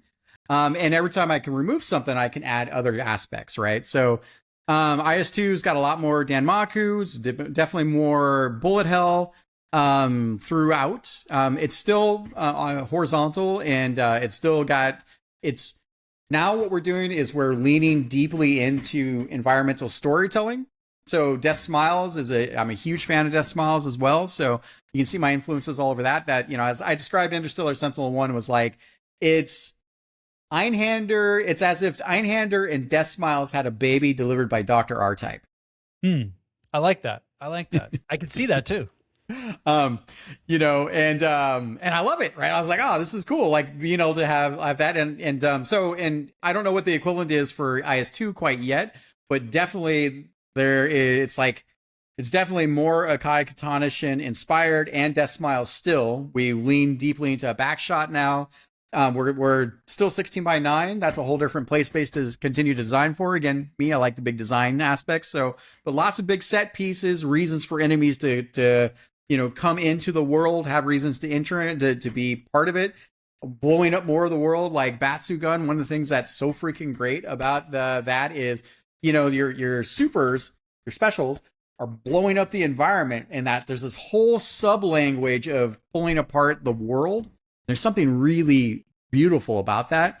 And while we're not taking quite that much inspiration, I definitely wanted to have the world to feel like, one, we're huge sci-fi and cyberpunk nerds, right? So the set pieces and the narrative and what we're doing, again, no Euro shmupping here, right? But it's designed as much for the viewer at this point to be like, what the crazy is this going on, right? And the moment to moment player. So, and we challenge every aspect, right? Like in level 1, you see it. We have the lead in, to the boss and the first sub boss. And when you defeat this first sub boss, like the facility is getting destroyed, could have just showed it to you as stuff, but instead why not blow that stuff up and survive it, right? Like every moment chalk to the hilt, right? I really like that. And so I would say, and this is just the way that my path went, but I had purchased Interstellar Sentinel 1, you know, probably months before the IS2 demo came out. And I played it, and I didn't really, you buy a lot of shmups, you play some, and then you eventually find your way to them. But I hadn't connected with IS1 at that point. But when the IS2 demo came out, there was something that really, I mean, obviously we talked about this at the top. It really grabbed me. And now looking back at it, I would say, especially if I compare it to IS1, and again, it was only one level, and even the demo wasn't the full level to start with. But it felt like it was more of an arcade experience, slightly. Does that track? So just to make sure I'm following, you're saying that IS2 is more of an arcade-like experience? Yeah, it felt it felt that way. Yeah. Mm-hmm. Okay. I think I don't know if it's as much arcade as it's, like like High Katana Shin and Death Smiles. Death Smiles, both of them have their arcade roots, and so absolutely right, like that. Where and I think, I mean, I'm torturing my artist right now. Like we're building level 3, and I'm saying things like erotic architecture. I've been following that. I follow your YouTube channel, and I'm like, well, this is going some interesting places. Yeah. But I guess, I'm not talking about that kind of aspect, but it feels like the way that, I guess it was like the way the stage was designed, stage 1 was designed. It felt very like, I guess maybe the bullet hell elements are what I'm thinking. Mm-hmm. Okay. I can see it for sure. And so I guess my question too, though, is, and maybe you haven't decided this yet either, but in Interstellar Sentinel 1, you can start at stage 1, and then you kind of go through the list of stages in a progression. Mm-hmm. Is that the same way it's going to be in IS2? Yeah. Both IS1 and IS2 have about the same stage length. So that's the thing where I was like, well, like High Katana Shin, like typically some of the great cave stuff, you're 30, 25 to 35-ish minutes, sometimes a little bit longer, but not often, right? So a lot of shmuppers want that, and I think we're trying very hard to still bring it in, because IS1 is about a 45 to 50 minute playthrough, right? It's Gradius 5 length. Like, I feel satisfied, but it also means you're blowing an hour at that point, right? Like, and that's a long time to focus. Yeah. Right. I agree. Dude, when you're riding high in IS1, it was about 18 months ago, I finally got my 0 death run, S+ tier rank on everything in one full on progression.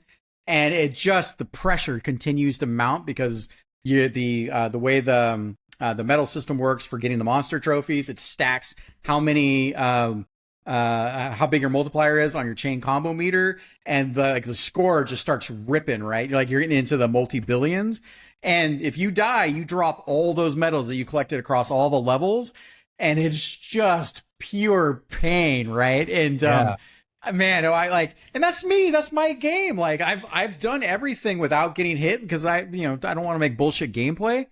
But doing it all in a single run, that I was like, by the end of that, I was sweating bullets. I jumped up, I ran around. I was like, oh, fuck yeah. Like, that was the apex of expression of the gameplay flow and wavelengths that I'm putting out there. And look, the game isn't crazy hard. Like, for the Dr. Tans of the world, like, they're going to once you see this thing in their second try, right?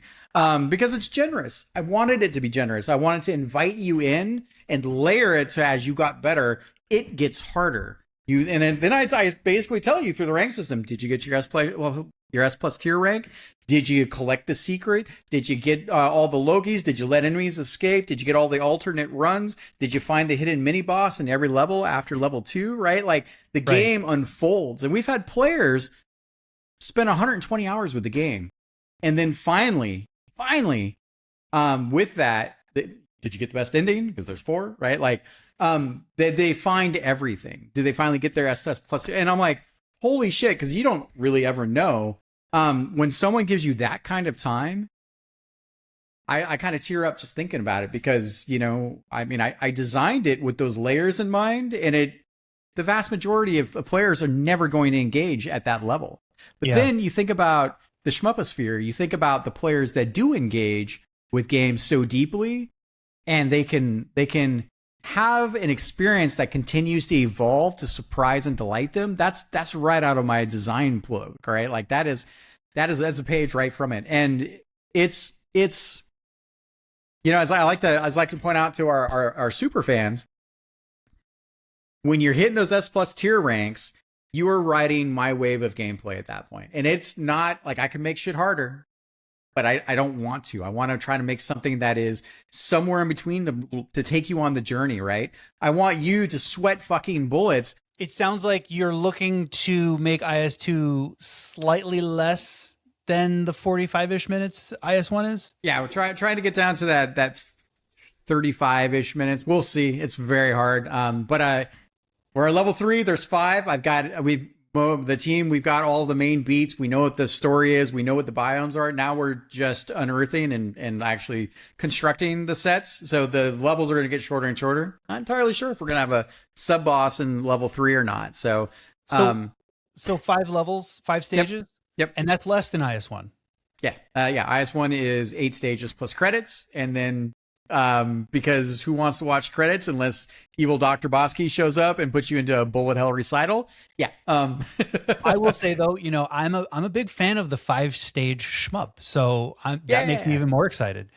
And then I do want to say though, also even in the demo of IS2, because you're talking about some of the story elements, but you did add in some voiceover and lines and stuff like that. And I do think that's really cool that you're kind of sprinkling it in there. Should we expect more of that throughout the rest of the stages? Yeah, it's just you know, like look, for me, this is gonna sound silly, but the princess is in another castle is enough for me. It's always been enough for me.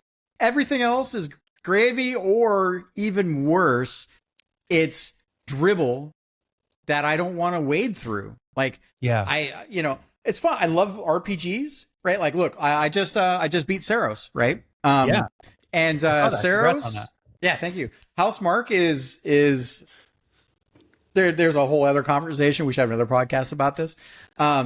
They've done one of the best jobs translating bullet hell and tight 2D gameplay into a 3D experience, right? 3D third-person shooter experience, and it's amazing. Returnal was amazing. Saros is not Returnal. Saros is good. I'd probably say it's about 7.5 or an 8 on my Gameometer, 10 being one of the best games of all time. They wrote a fucking shit story with a shit character, and the character has like there's nothing redeemable.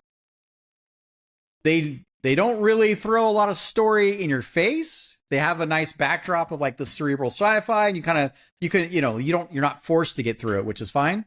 A lot of modern games though, they're like, read all of our read all of our exposition, all of our, like, holy shit. I was just playing I really liked Ghost of Tsushima, one of my favorite games from a few years back. I ate it up. I was like, ooh, I want to be the Ronin, the Wandering Samurai, big sandbox, lots of great stuff. You know, they told a decent story. There was beautiful things. And then Ghost of Yote, they have unfucking skippable cutscenes.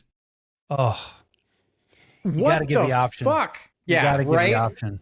And now I'm an old man. Now everything is pushed to hold. Are you sure you didn't want to push that button by accident? Like, God, want to murder something, right? So modern gaming sometimes has really lost its way, and some people really love that. But again, the princess is another castle is great enough for me. So the reason why I tell you this is because when I add things like dialogues, look, my rule is no more than 16 seconds of any kind of lead in time. That gives you a tiny little break for a boss intro. There's no like, dialogue lines are randomized, or the quip system, right? Like, I want to keep it fresh because I think we can take these moments to tell a little bit more of a story of why the crew's together, but I will never, ever force feed you that. I grew up in a way, like, forgive me, Kojima-san, I appreciate what you want to do. If I want to go watch a movie, I'll go watch a movie. I don't want a 18-minute fucking cutscene when I just want to play a video game. It's just, and look, sorry, not sorry. It's my games to make. And I know a lot of people feel this way, or they can't articulate that. And modern gaming has become that to some degree. Tell great stories. Obviously, I've talked a ton about crazy cool ideas and stories, but we've lost our way sometimes.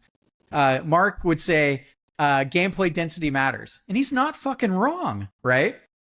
Anyways, thoughts? Yeah, no, I think you're spot on. And, with a shmup, it's even harder anyways. But I think you're walking that balance of, throwing a few voiceover lines in and sprinkling in elements of the story that adds some depth, but it's not huge exposition. And it's kind of, it's nice to have if you could fit it in there without, plus, a shmup is something that people are going to play over and over again. So they're going to hear those lines. So, as long as you don't overdo it, I think that's an amazing balance to walk, or a tightrope to walk. So yeah, I appreciate that. And, I feel like shmups don't have to be completely devoid of story. No. So I like the way you're doing it. So I think that's great. I was just watching a video the other day from a chap. I forget his name at the moment. But he basically was like, hey, Sonic 3 tells one of the best stories in a video game ever. And then he breaks down, like, there's not a lot of dialogue, almost none, basically. But the way the story, the way the environments are constructed, there is a story. And as you play over and over, and there's a couple other things for that, you start to suss out more what that is, right? And there's a beautiful craft in that. Some of that was limitation, some of that was different, some of it was the genre, like you could do RPG platformers and have more, right? But very interesting stuff. I want to play more than I want to, take a break and read a book, and like there are other things I enjoy. I don't want my games to always be these other mediums, hiding or masquerading as a game. Right. Yeah, no, that makes sense. All right, let's talk about a little bit more on the dev side. I'm not a critic or anything like that, but we shmup players, and you're a shmup player too. But sometimes when we're talking about games, even, older games or modern shmups, we're like, man, I wish there was this kind of standard set of features that all shmups had. And it really runs the gamut what a shmup is going to have in terms of features. And I think about, features like replay system, online leaderboards, accessibility options, colorblind mode, change the color of the bullets. There's so many things that people have added. It's actually an insane list. It would be really hard to standardize. But with a small development team like what you guys have at Uplifting Goat, what is it like to make the decisions as to, what you can add and what you can't, and also is some of that based on what maybe limitations there are in Shmup Creator? Yeah, absolutely. So there's a couple things, right? It's a great question too, right? One way that gamers engage with shmups is through emulation. And one of the beautiful things we got from emulation, even beyond shmups, is we got save states. And we have almost instant reload of save states, right? Yep. Through that emulation. And that means now that players, and you can see this as people get more down the rabbit hole of the hobby, they often will say, cool, I'll use emulation, I'll go to this section of the level, I can restart, I'll just practice this part of this boss until I get it done, I'll put it all together, and then I'll come back and do all my run with all of this like trained experience. Or sometimes the other day, I think the other day I think I was playing through like maybe Batsugun, and I basically did just a save state scuff run where I was like, all right, I'm going to keep playing, and every time I die, I'm just going to rewind like to the 5 seconds or so before that. And until I just make it through the whole game as a dirty man's 1cc. I won't call it a 1cc, but it let me like experience the game from a high rank like perspective, and I didn't pretend to get deeply into everything. I've spent probably like, I don't know, like 10 hours with the game. So, but through that is given tools and expectations that do affect modern shmups, right? Instant replay. But one of the problems you have is fundamentally modern game engines, and they can be made to do it the other way, but basically modern game engines don't run on a CPU simulation, right? And what I mean by that is that in shmups, the bullets are gameplay. Bullet position is gameplay. It's all a glorious dance, right? And in modern game engines, if a bullet is a little bit off to some degree, it doesn't really matter. It's because you're not authoring gameplay the same way, right? A lot of times it's hit scan or it's something else. Like, it's just the way modern game engines do their asynchronous rendering loop from the CPU and the GPU. And I just went through this because we're doing a port of our game, a very hard port of Interstellar Sentinel to Unreal Engine. And we just walked through this notion of we have on the CPU a full simulation that is making sure that every bullet fired is always at the same place and time on a frame to frame basis. And the cool part about this is when you have full simulation, you can record your code, which is not like it's nothing extravagant. It's just something developers can do, but you have to architect it with that in mind. And when you can record code, it means you can also rewind your code, which is interesting, right? And because shmups are again, like for instance, like in Shmup Creator, there's a low level define that basically uses the modern techniques of rendering bullets and synchronizing bullet position to your GPU and the way that you do your time steps between frames. I know I'm speaking a lot of Greek. Let me just stop there. But to make that plain, right, which is if I have someone playing my game on a potato computer, 15 years old, they're not always at 60. And the moment they're not at 60, they're either at 30 or they're at 15 or worse, right? Depending on how congested the CPU clock is at that point. Usually it's never a GPU issue. It's always CPU. And what happens is that they're in modern game engines. If that happens, then we're like, oh, whatever, it's just a few frames. That can affect where your bullets are shot from. So if you think about it from a shmup, if you have a fan of bullets, or if you think like a Mushi Imisama, right? You're like, the moment you change these intense patterns, if they change by even a few frames in terms of their position, not counting RNG, because you can do that too in bullets, if the pattern becomes unnavigatable because you have variance in frame rate, your core gameplay is now destroyed. How do you author a pattern of gameplay that everyone can actually navigate through? The answer is you can't. So simulation time of the entire bullet system needs to run on your CPU. And if this is why when you play a lot of old shmups, when they get overtaxed, you have slowdown. And when they slow down, they're still processing. It actually became a feature, right? I remember slowdown when I was playing Street Fighter, right? Like you can even get that to some degree. And because the whole system slowed down, everything was still behaving as it expected. It kind of gave you the first versions of bullet time, right? You're like, ooh, it's a rite of passage to push the machines, right, to the limit. And in modern game engines, that you don't want slowdown. So then you do things like, hey, you scale your GPU time, you scale your CPU time. It doesn't matter if there's a little bit of inaccuracies, depending on what you're authoring. You still have to be smart. But that means you have to think about the way that games were architected back then. The reason why I'm talking about that, right, is that when you're making a shmup in a modern engine, that's not how it comes out of the box. You actually have to go and understand that and then write your code to support that. And a lot of times what happens is that for a lot of, look, let's face it, the there aren't any studios that make shmups anymore that are commercially successful, and that's a whole other story we can definitely talk about too, right? So then you got to think about how many hobbyists are coming into the space, and I do game development as a professional, but as a hobbyist, it's like I'm learning along with all of us with some professional experience, but I don't pretend I'm not an engineer, right? So that's the other side of it. I'm a technical program manager by trade. So what happens is a lot of times the developers, it's a miracle we get the games out at all. Sometimes you realize like, oh, hey, having a checkpoint system or having an easy replay system or the ability to go back to a boss sequence.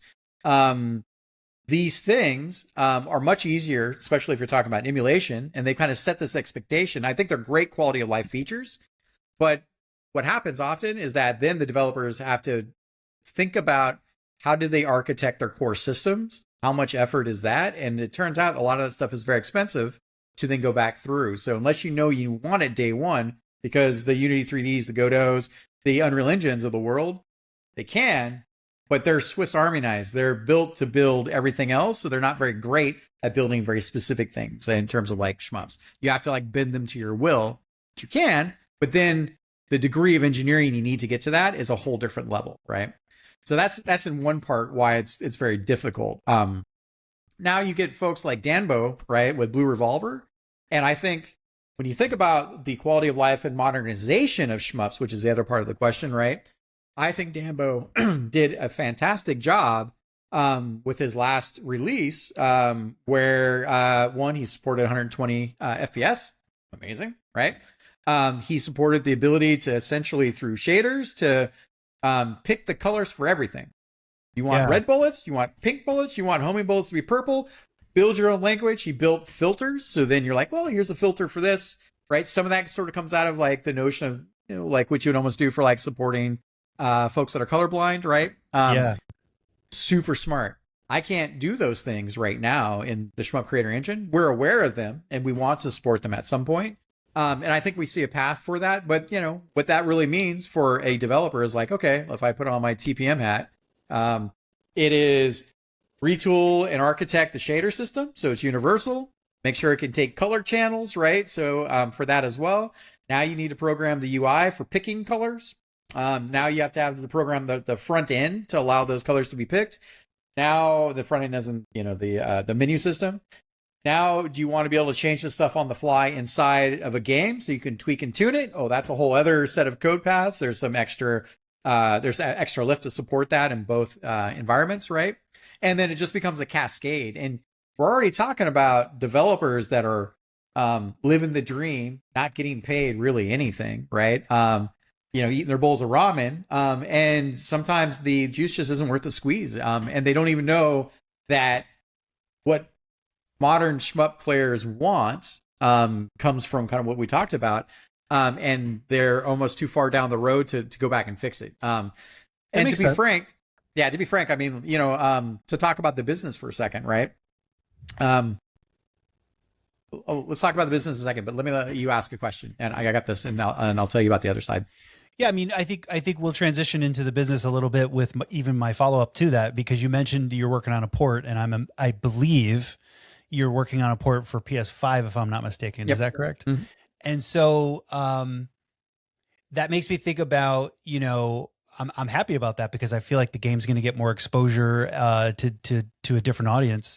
Me too. But also it reminds me of, just what we were talking about in terms of the lift for smaller developers in terms of adding on features after you've already, started out with your code base and you haven't planned for it ahead of time. Mm-hmm. What is the lift like to do the port? As with everything in life, it depends. Right. So, I mean, your experience so far. Yeah. Well, I've ported games professionally, and worked with teams. And we're doing, so with Shmup Creator, the source code to the game is closed source.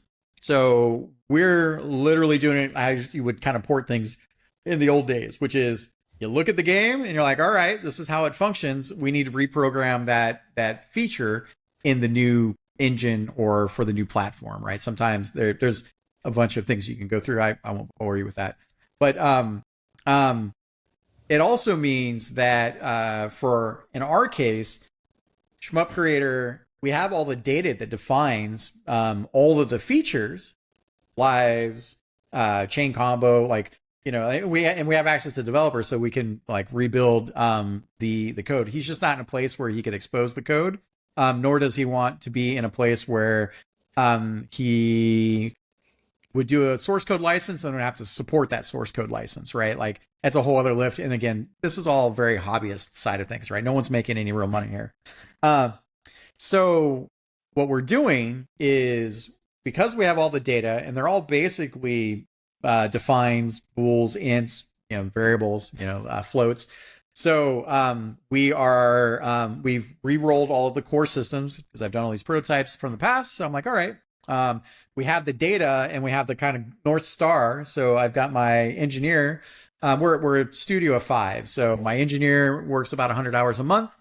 And Unreal Engine is his jam. So I mean, I've spent plenty of time there. So we've been at it now for about 15 months. Wow. And the thing is 100 hours a month isn't much. Like we all got day jobs. So yeah, it's hard when you got the kids and, you know, and to, you know, like, and none of this is charity. Like I pay him, right?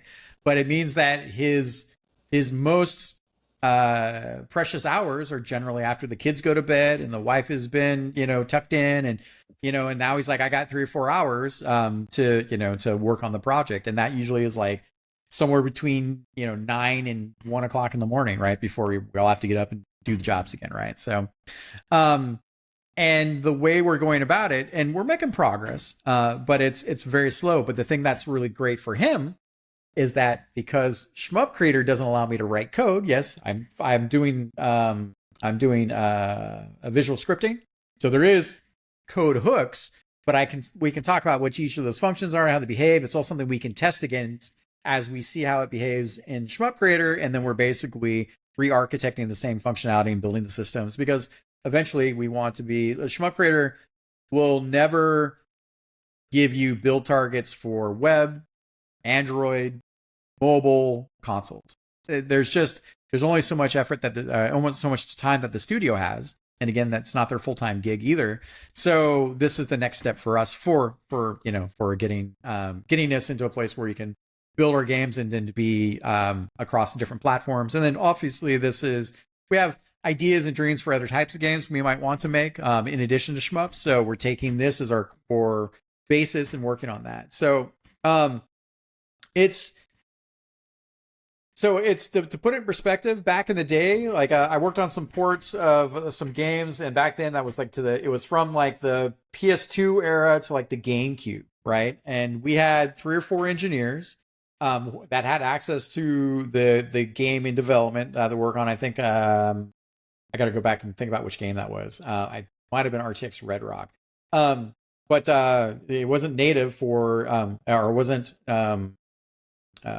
fully supporting the Nintendo hardware at that point. So that was easily 10 months in the last year of development on a 5-year project, just to port. And that was existing source, just to make sure that everything renders correctly, it maintains performance, and that the quirks of the system itself, consoles have gotten better to some degree, but there's still a tremendous amount of effort to get your developer SDKs, to get your development hardware, to, you know, so it's multiple engineers, and usually these ports are going to take, depends on the game, but they will take quite some time. Now, when you talk about the Unity 3Ds of the world, or the Unreal Engines, they support all first-party platforms.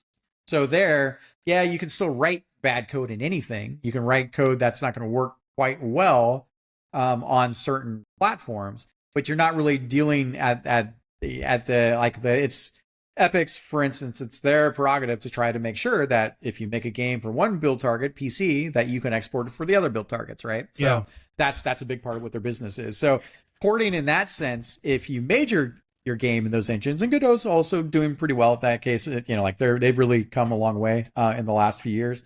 So I think that porting is easier than that. And that's why a lot of times people start with those engines. But one of the reasons why I went with Shmup Creator is because it did all the hard things that I would have had to build. Like, it's a whole different studio roadmap at that point. Then when you have a tool that's great at everything, when you have a tool that's a Swiss Army knife, it's not great at everything, right? It can do everything, but it's never great at any one specific task. So my engineer we sit down, and he's happy because he's got kind of this like, okay, this is the way it behaves over here. Here's our data conversion process to Unreal Engine. Here's the code I'm writing over here. Do our units per pixel in terms of movement work correctly? Do the bullets, like we're walking through all of the weapon locators and bullets. And so for right now, for the next 2 years, Shmup Creator still is our core design DNA. The reason why I can make Caravan levels in just a few days is because it's locked down, and I don't have to go and maintain my tools and my technology stack. We're doing updates to the engine, but I test all my games against new engine versions in the beta group, so we're good there, right? When you roll your own tools in data path, you break shit everywhere. And the cost of fixing all those things means the whole machine is it slows down if you can even maintain it. So that hopefully gives a little bit more insight. Yeah, and just so I'm clear, this is to port IS2 from when it's released, or is this to port IS1? This is for IS1. This is for IS1. Yeah. And so then this will lay the groundwork so that the plan be to port IS2 at some point in the future once you have this kind of foundation set? Yeah. And technically, which is also kind of nice. So the answer is yes. So one of the things that I also do, right, because I'm just a fat shmup loving nerd, game developer to my core. Like, I've been so, it's been so humble to be part of this and have this in my life. And because I am like the unofficial Shmup Creator ambassador, and I do these tips and tricks videos with the weird, cool shit that I figure out, right? I'm like, here's some stuff I figured out. I save and make the videos for myself to go back and reference as much as to help the next generation of people that come in, right? And there are some amazing creators in our, that are like, wow, like you can see their inspirations. And so like my buddy Magnum Remora with Remorasoft, he released a game called Tastrian, and his most recent game was Automata. We just did a bundle deal, so you can 25% off. And I saw that, yeah. Yeah.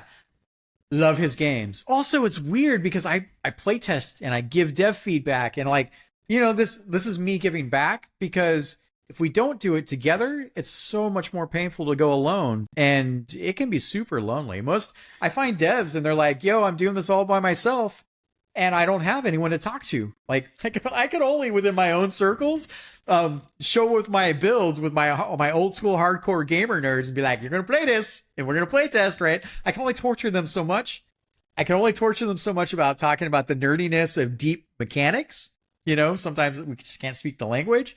And so one of the things that I really like is that once I've set up this porting path for my games, there is a gateway now for me to also share some of these games that I've discovered and been part of for 5 years now, that are really quality games. Nanoforce, Tactical Surgeon Fighter. Like, the guy's in France, really nice guy. He's a wizard with the engine. He made a fantastic shmup, right? Like, I'm sitting on this little treasure trove of things that I've both been part of, that I fully endorse, that I know are great gameplay. And so our studio can also become a publisher, because we're building the gateway to bring these shmups to eventually the Switch and PlayStation and, PC build targets. So, and because where everyone starts with, at least for the next few years, they can't fuck themselves up too much, right? You can't write a lot of bad code because you can't write code. And that means you can get down to the business of crafting that gameplay. And we talked about it earlier. And that means that when you have devs with a specialized tool and you have constraints, you have creative solves, but you also have pound for pound the ability to see people really craft their gameplay. And that, like I run our Shmup Dev, as we talked about earlier. So there is this sentiment, right? Like, here's my soapbox, right? Like, hey, everybody, I'm making a shmup. Do people like shmups? oh, and then you ask the developer, you're like, cool, what are your influences? Oh, and then they talk about like twin stick shooter, or they talk about a run and gun. And you're like, oh, it's very cool. Hey, wherever you show up, I'm happy that you're trying to be creative and you want to express yourself. You want to make a game, right? So now you have to do your homework to understand the, at least enough to inform the type of game you want to make. People always bitch and moan about the misclassification of like bullet hell and, and bullet heaven. And, Mark's got plenty of soapboxes for it, right? But also then I will gently ask, so what are your favorite shmups? And then that becomes that like, how far down the rabbit hole? You and I were talking about this in fighting games, right? Like, yeah.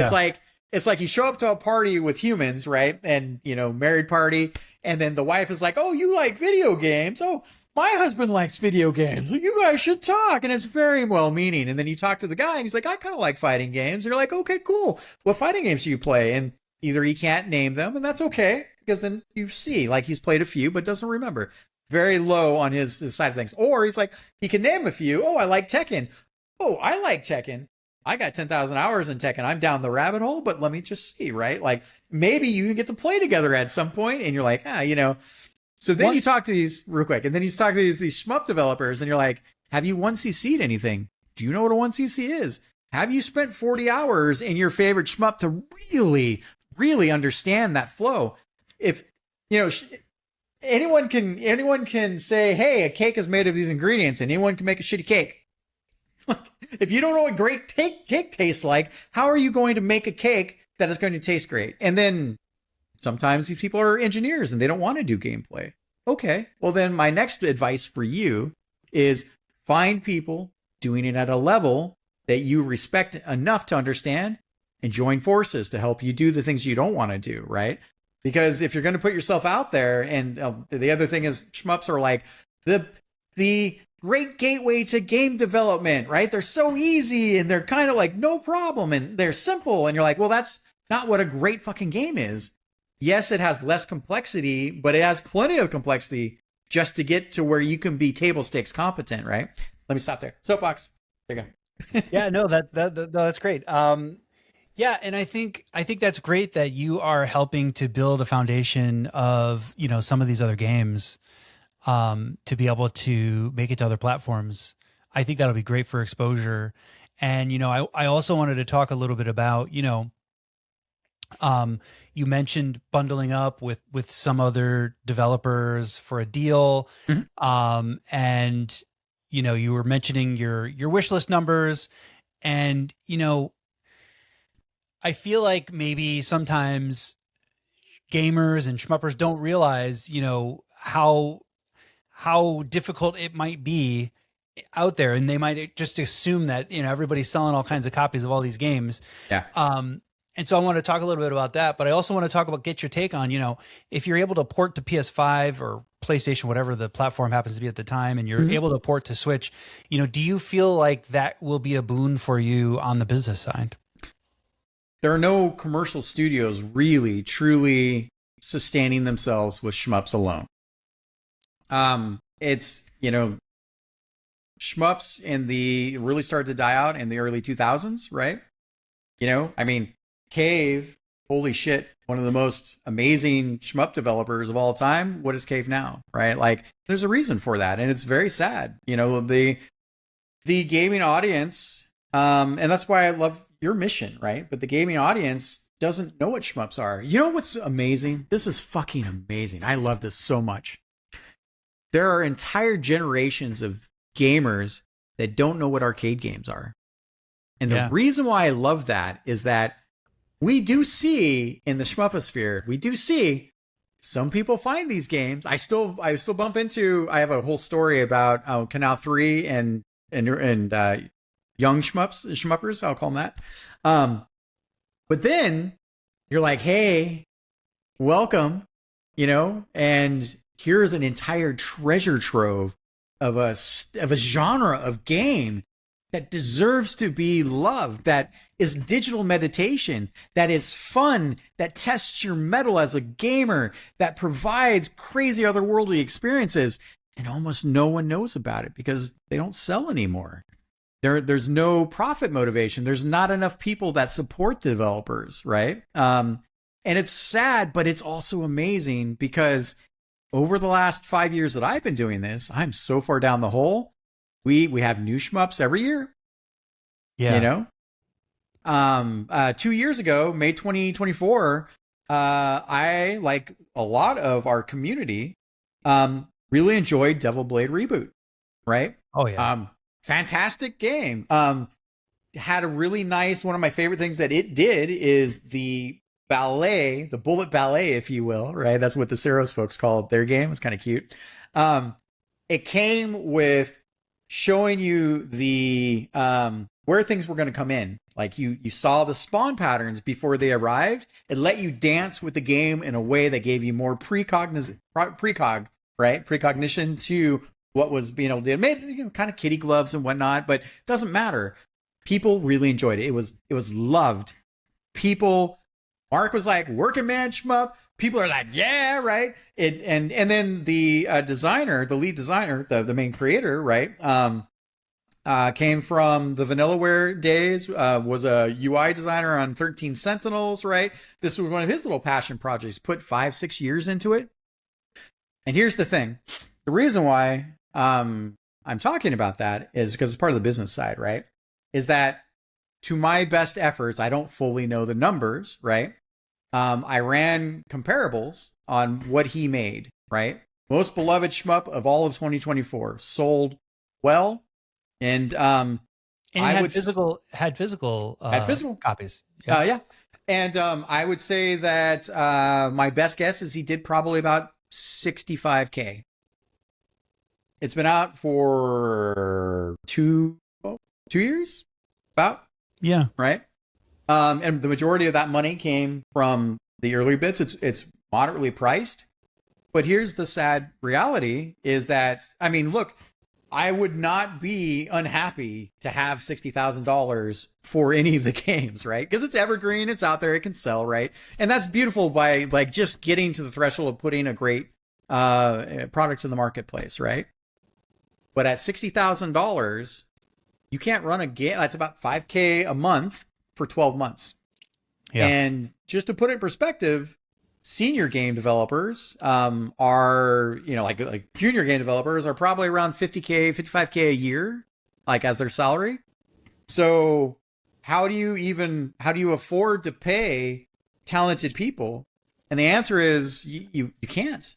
And that's why these companies, and they're pretty much the cave. They're not out of business, but again, you can't make enough money to even fund your next projects, let alone keep a studio together and keep people fed. And there's something amazing and beautiful about the shorthand and the creativity and the flow that happen between humans when they come together to collaborate. My studio is 5 people. It's 2 full-time artists. I only had one artist, my lead artist, Dimitri. Hey, Dimitri. And we've been working together 7 years. And it's mostly full-time. They're full-time now. And my Shmup project's not paying for that, right? And he's also in Kiev. So I've been closer to this whole war than I'd ever known. Like when the war broke out between Russia and Kiev, if you will, right? The Ukraine. I got messages where my lead artist, we'd already been working together years on all that early stuff I talked about before it even became a game. He's like, hey, just so you know, I mean, shit's fucking getting invaded and things are going crazy. People forgot. He's like, just so you know, I grabbed my hard drives because fuck them. They're not going to get our stuff. And he had to evacuate the city. I'm like, dude, like, just, I mean, all shit's backed up, but he was adamant, right? And we worked all those years, and that is like part of the sweat and tears and the hardship that we go through. And I'm very humble to be able to be at a point in my life where I have enough income to fund this passion. And that's why when people, I went to Shmup Slam 7 last year, going to 8, by the way, in a week. And I'm in an arcade at the Akibar Arcade in Colorado, Westminster, Hell yeah. right? I'm like, oh shit, this is great. Like, you know, like, because that's a novelty. It's a hipster thing these days because arcades are also mostly dead, right? Yeah. And it's a bar arcade. We pulled out all the stops. We had, you know, about 20 cabs there, all the greats rotated through, and then all the cool stuff. Mark in the Electric Underground, like, it's one of those beats, right? I love that we get together to celebrate like this. And it's like, look, it's 30, 40 people, and then it's open to the general public too, right? So, and then the kids go home at like, I don't know, 8 o'clock, and then it's, you know, it's 21 and over, and drinks and merriment, and lots of Red Bull vodkas and 1cc's and crazy fun stuff, right?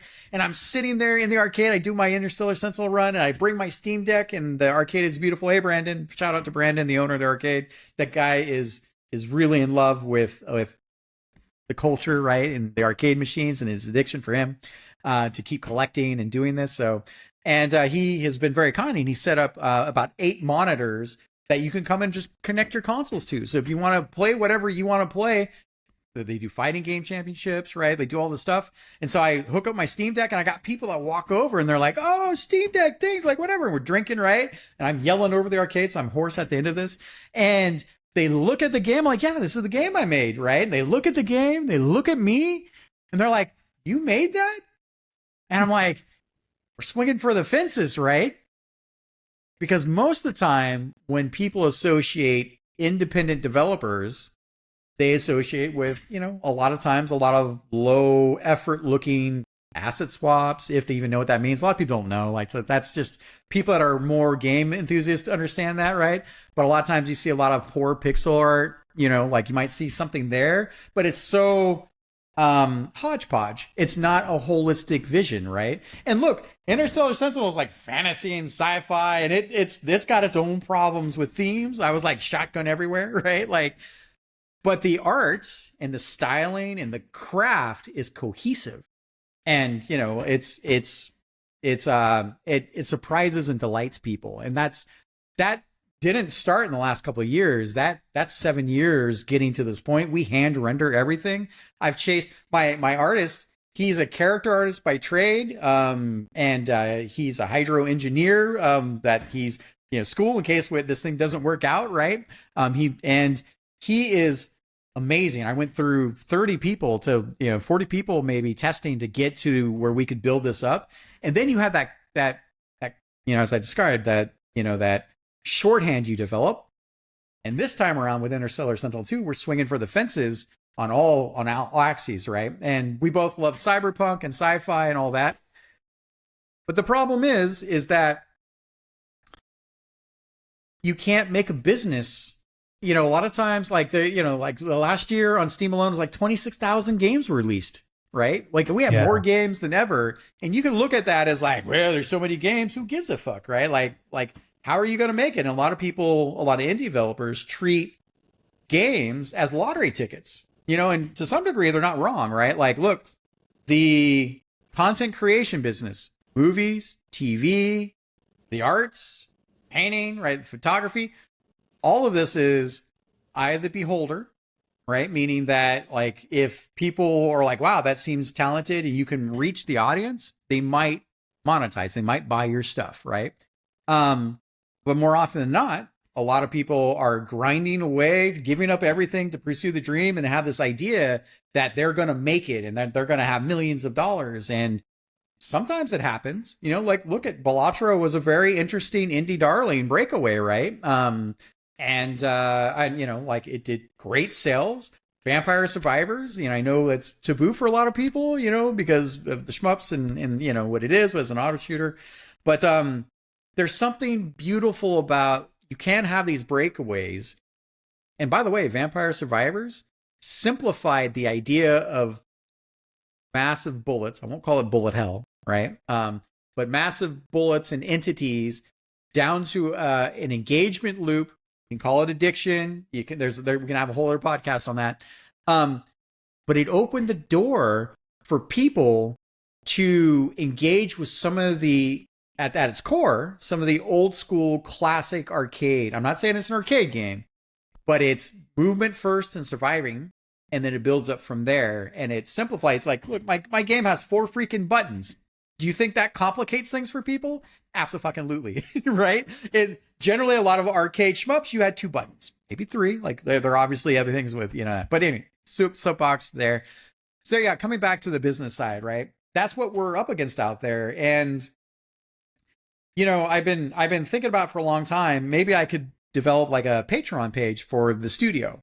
And a big part of that would be like, hey, for, I don't know, subscription, every month we'd be forced to do a Caravan level, and what does the studio stand for? Because I don't want to ask for handouts, right?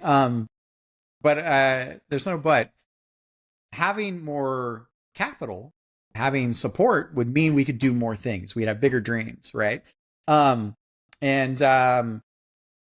think about this with like a Patreon side, and I also was thinking about like, hey, we live in this time where lots of people don't know what arcade culture is anymore. Sometimes they stumble into it. We're trying to preserve and modernize and iterate and love all the things that are what shmups are what these classic old school, like this is the dawn of like, guess what? In the Nintendo era, just about every fucking game was a Souls-like game. They had the Nintendo fucking hotline for you to call for $3 a minute so you could get tips on how to beat Faxanadu, right? Like, holy shit, right? Like, and I think that we're missing some of that. And look, people need to vote with their dollars. If you show up and you want to vote, I mean, I am still of the place.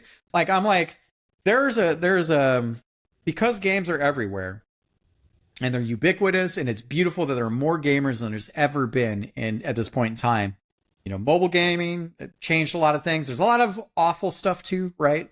But people play, they connect. It's generational. It's ubiquitous. It will be with us, hopefully, part of our culture, and maintain and still evolve and provide experiences that connect people on so many different fantasy fulfillment levels, right? I mean, gaming is my escape.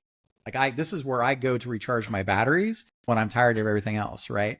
I love 4-hour gaming sessions. Sometimes I love gaming with my friends. Like I don't go to the bars. We hang out and we play through, PvP and PvE games, right?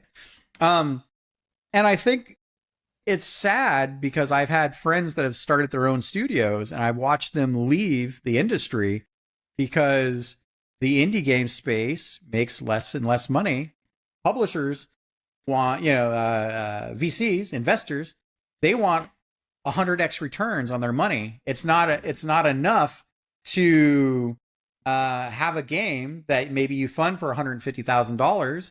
And maybe the upper possibility of that game selling and making a return on it is only like $500,000. That's not enough. It's not enough for them, right? So it's also compression. And then you have the other side of that where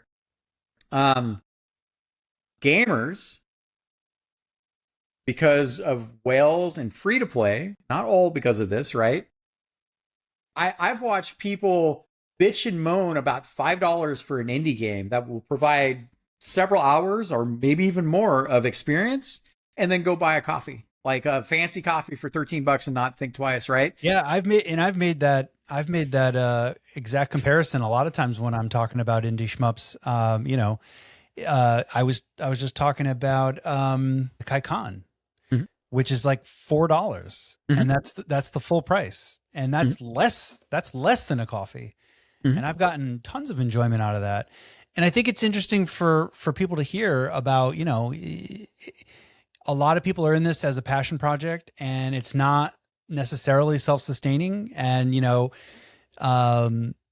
people have their own budgets, but, if you're ever thinking about buying a shmup or buying an indie shmup, you're actually supporting, some serious efforts here. But I also think that your idea about, maybe a Patreon page for like ongoing, dev cycles and things like that. It could be, that could be the next thing. Go with me on this. In a world where Uplifting Goat has and joins forces with Zirolux, we have a content creation machine, arcade culture, performative art experiences and games that we make, and we serve the wider community. could create a big Patreon page together. Hey, you never know. It's anything's worth exploring. I mean, look, I've been a patron for Shmup Junkies and Electric Underground. Like, and that comes back to where we're at, right? Is that I recognize, and people like I used to be a very hot-headed 20-something. Like, I played games, I was in games very hardcore, right? And when companies made poor games, and by the way, we've always had a sea of trash. That's the island for some of the games, you know, like back in the early 2000s, there were like, you know, 6 to maybe 15 games a year that were must plays. You know, consoles, PC. There were other games, but there was a sea of everything else. You know, and I and that was kind of what the peak of gaming culture and console release cycles were, and etc. Right? Like, and I would look at some of these games, and I would be very like, get on my soapbox. This fucking sucks. Like, you know, like what are they thinking? And very callous because I'm very guarded about what I love the most. Great flow state gaming, right? And I softened that shit out over the years. I still think we should hold the line, you know, like look at Signy, all guns blazing, right? I still go to their Discord server to see what the hell came of any of that, right? And it's sad because they, you know, it was an opportunity for us as a wider, a wider community to experience, because visuals, right? Like the visuals of the game were definitely like, they were modern, they were crisp, it was 3D. Some of the gameplay ideas, there were some real moments there. But then you have shitty inertia and poorly stacked systems, and we don't need to rehash that, but it's sad because that was one of those, like, maybe the larger gaming community could come back and re-engage with this type of gameplay. And it fumbled, right? Yeah, and I will say, though, I'm an optimist, and I do think that there's still an opportunity for that. And, you know, I guess I consider myself lucky to be able to just be able to kind of create content, just, you know, out of passion and using my time. But I feel like there's still some kind of opportunity for the audience to be larger. Absolutely. Because, and what I think about is, you know, 2 years ago when I really started going down the shmup rabbit hole, like really seriously, I was one of those people. I considered myself like a refugee of sorts from AAA gaming and modern gaming, whatever you want to call it. Mm-hmm. And so I'm like, there's got to be more people like me. And there have been, and you see it. Mm-hmm. I think a new shmupper is born every day, every minute. Who knows? Mm-hmm. But I feel like there's more opportunity, and that's kind of why I started to make content, is because I want to see so good. More people get into shmups, which means there's more people who love shmups, who want to buy shmups, and then eventually, hopefully, people that are making shmups can actually depend on it and make a living at it, and that shmups would actually be, if you want to say, profitable or sustainable or what have you. Mm-hmm. I think that's really the goal. Because again, if you have more people, you know, it just means more support. Mm-hmm. Yeah, absolutely. Look, and one of the things that I mean, we talked about the treasure trove, right? When people find the community or they find the genre, like, holy shit, like, you know, modern game journalism, it's almost dead as it is, right? Like, shmups don't get any coverage. Zero, right? Like, there's no one talking about them in that respect. So there's an opportunity there, right? But also, I am the type of person where I still buy video games. Holy shit. So we're in the Steam Bullet Fest, right? My Bullet Fest haul, I just spent like $120 on video games, right? Like a lot of, like, mostly Bullet Fest, lots of games of bullets. And a lot of those were already on my wish list. And I was like, all right, fuck it. Let me just kick money to the people and, you know, invest, right? And now I've got still have a giant backlog, but I've got a very on point backlog to sit down and like, you know, chunk through. I think that the reason why I share that and it was like I've been a patron member of, like I was Lazy Devs for a while as well, and still with Electric Underground. Like I want to support with my dollars the people creating content, the people making the games, and because I've been on both sides professionally and hobbyist plus professional, I know how hard it is with the business. And look, it's like when you're a little indie studio, you're everything, like I'm the director and the scripter and the designer and and the marketing guy and the community guy and the content creation guy and the finance guy. And that, like, it's just like, holy shit, it's so much to carry. And just because you put your message out there, the way that the world works at this point, like, you don't have a business unless you have fans.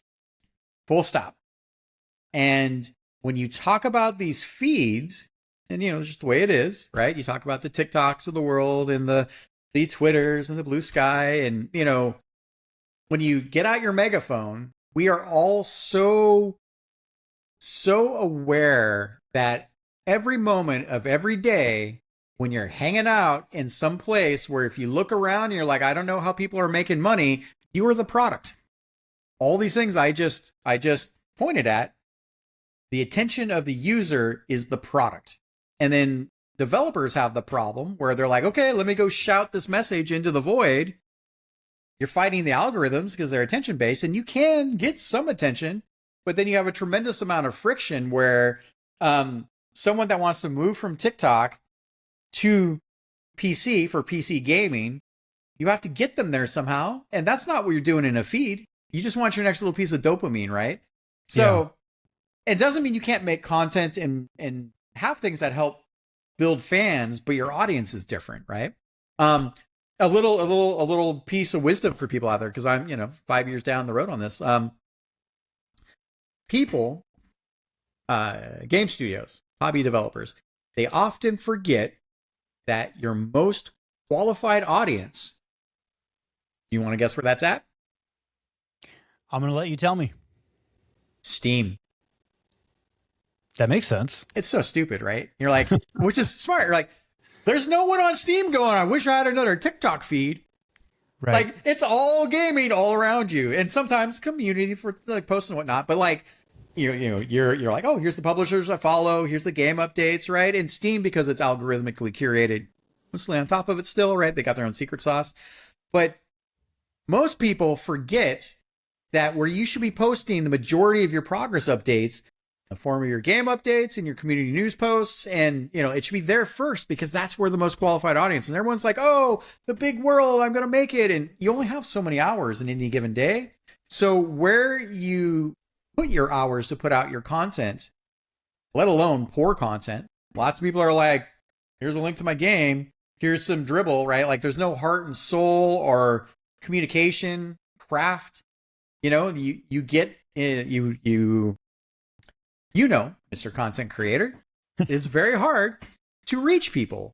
And if you're lucky, maybe you reach people and you piss them off, at least they're fucking engaged, right? Like, hate it or love it, at least humans are moving somewhere, because everything else is just dopamine feed central. Scroll, do a thing, right? Like, and gaming is also an active lean forward engagement. So, it's a whole other place where there is some community for sure, but it's very hard to reach. And then because everyone wants to make money and every message is about money, even if you have well-intentioned messages, like, I love Reddit. I mostly love Reddit. Reddit's a weird, crazy place. But I love that it's a weird, crazy place. People have crazy opinions, and it's like fights break out, and at least it still feels somewhat human. You still have, you have your bots and shit like that. But like, for instance, our Shmup Dev, because I founded our Shmup Dev, which is about shmup development, I often have to, like, people show up, they're like, here's my game I'm releasing. And I'm like, this is a place, motherfuckers, pardon my language, I hope I can say that, to talk about the craft of development, right? What did you learn? So I have to tell them, hey, what are the 3 lessons you learned? Congratulations getting to this point. This isn't a link dump and fucking run away kind of experience, right? A lot of this low effort shotgun shit out there. And if you let the Reddit communities just fester with this stuff, it just becomes that, right? Yeah. And there's no conversation, there's no humanity in that. And so people looking for signals you can't even reach because they all have their blinders up going, don't post your game here. That's advertising. But you're like, how do I tell people about my game?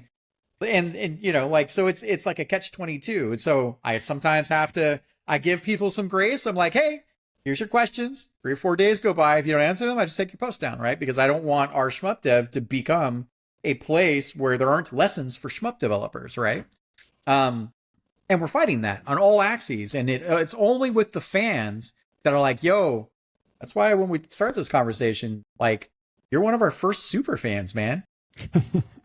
Dude. Well, and you know, I was talking to someone else about this too. You know, like you said, you have to wear many hats as a small developer. You have to wear a ton of hats.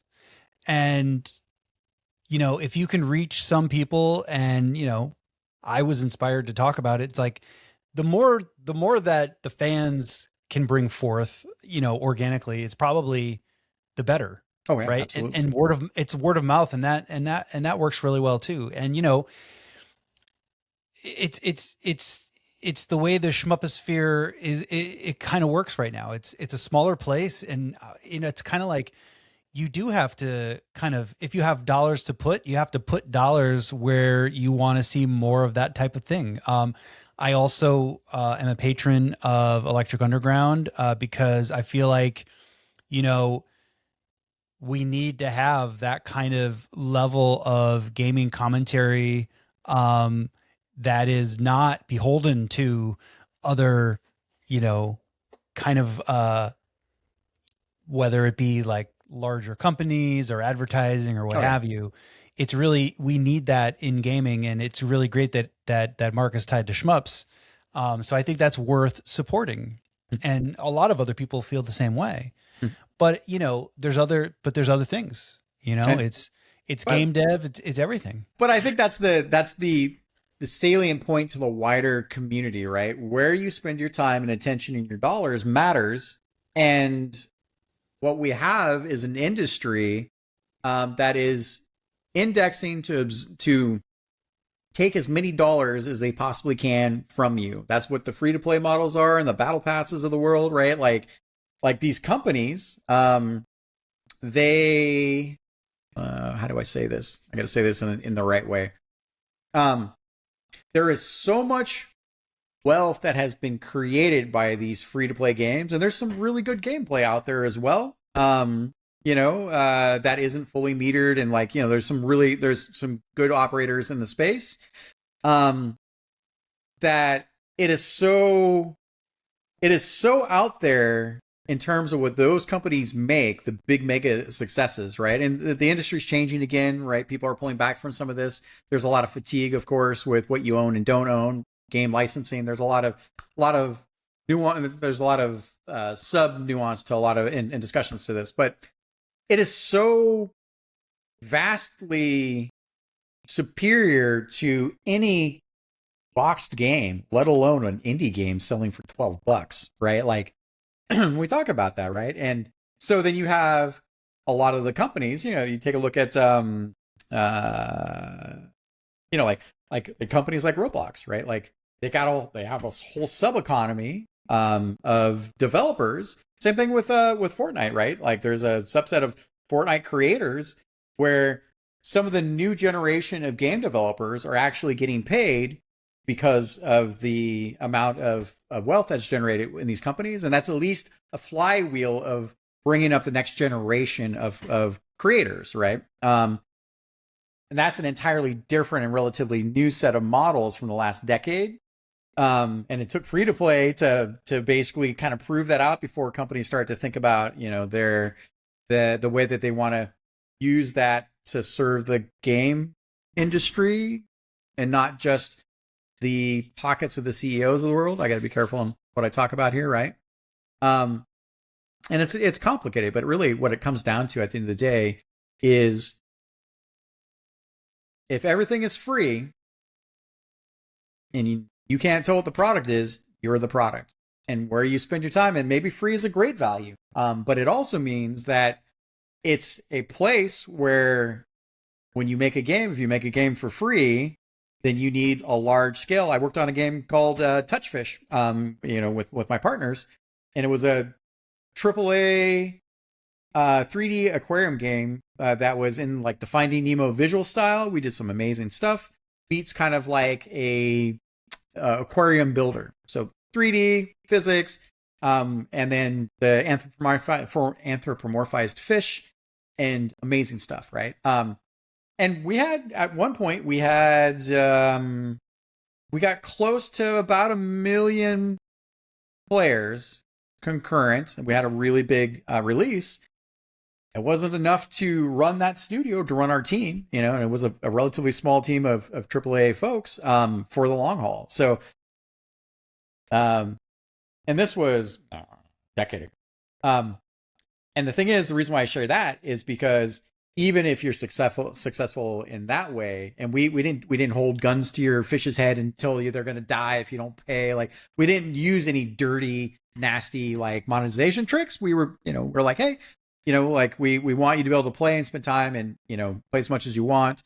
And we were hoping that players would then be incentivized to buy some of the premium assets and things like that. It's like cosmetics, right? And, like, the amount of scale you need to reach to be able to run a studio for these free-to-play experiences is also staggering, right? So that's a whole other thing. But then you have big money chasing those, and now they only want those because those are your 100+X returns on investment, and that shuts out investment for all of the smaller, any of the smaller companies or indie companies, right? Let alone the ones that want to make things that you can't even run comparables to, right? Well, again, coming back to Devil Blade Reboot, no one will fund that, right? Yeah, I think of it the way I think of how I think of the music industry as a fan, I guess you would say. So you said you're a musician too, right? Or a musician. You strum along a little bit. Yeah, we could say that. All right, but not at the moment. But always a music fan for all my life, and the music industry has changed so much over the last 2 or 3 decades, as you know. But when I find a band that I like, and usually, I shouldn't say usually, never on the radio or anything like that. What's the radio? And indie musicians or what have you. Mm-hmm. I when I find a band that I like, I'm like, okay, I'm going to buy their vinyl record and hope that they're going to get a decent chunk of that. And there's not a lot of, big record labels out there these days. So I'm hoping they're getting a decent chunk of it. And then if they come to my town or my area, or even sometimes close, I will go see them live, because at the end of the day, what I'm thinking of it is that the people who are making the art that I enjoy, I want them to be able to make a living. I actually want them to be like really successful. I want them to not have to worry about anything. And, I start to think about that in the same way for games, and especially for shmups. And I think maybe not everyone thinks of it that way sometimes, where it's like, you know what? If you really like something, or if you kind of like something, or if you want to try something, you do have to think about supporting it with dollars. Because think about it, if you love this shmup that was created by a super small team or even one person, and you love it so much that you want them to make a sequel or something to that effect, or you want them to update the game a bunch of times, like, how do you think they're going to be able to do that unless you're supporting them in some way with dollars? I mean, and again, not everyone can, but I think those who can should really consider it. And, I feel like you said too, like some of that happens as you mature too, over the years, where you start to really appreciate certain things. So I think that's part of it too. But I think it would be better if some people just stopped and thought about it, like, hey, think about who's on the other end. And do you want, the people who make the stuff you love, do you want them to be able to make a living at it? My answer is always yes. So however I can try to help with that, that's how I think of it sometimes. By the way, shout out, I believe you have an Interstellar Sentinel shirt. I do. You have the vinyl OST, right? Like, just let me know whatever you need from me. No, No. And actually, I would like to ask a couple of questions about selfishly. Please. Again, Yeah. you know, I never thought I would be hosting a podcast or creating a podcast. So to me, it's a trip. But I guess one of the perks is being able to ask whatever questions you want. It's true. So, you got access to my weird eclectic repository of game development and game industry from 1999 to now. but I feel like I have easy ones. Yeah. Hit me. So I really love that I was able to buy an IS-1 vinyl record. It's in my Shmup vinyl collection, which is pretty solid these days. Will there be a vinyl record for IS-2? And if you can't say it, that's okay. No, that's fine. So shout out to Chris Hulsbeck, right? So, and He's back. Yep, Black Forest Records. So we signed Hulsbeck back. I'm, this is the fourth album that I produced with Chris. The last one for Interstellar Sentinel is like, it's as if the Terminator and Metroid, Super Metroid, and early 90s chiptune and EDM had kind of a remixed baby.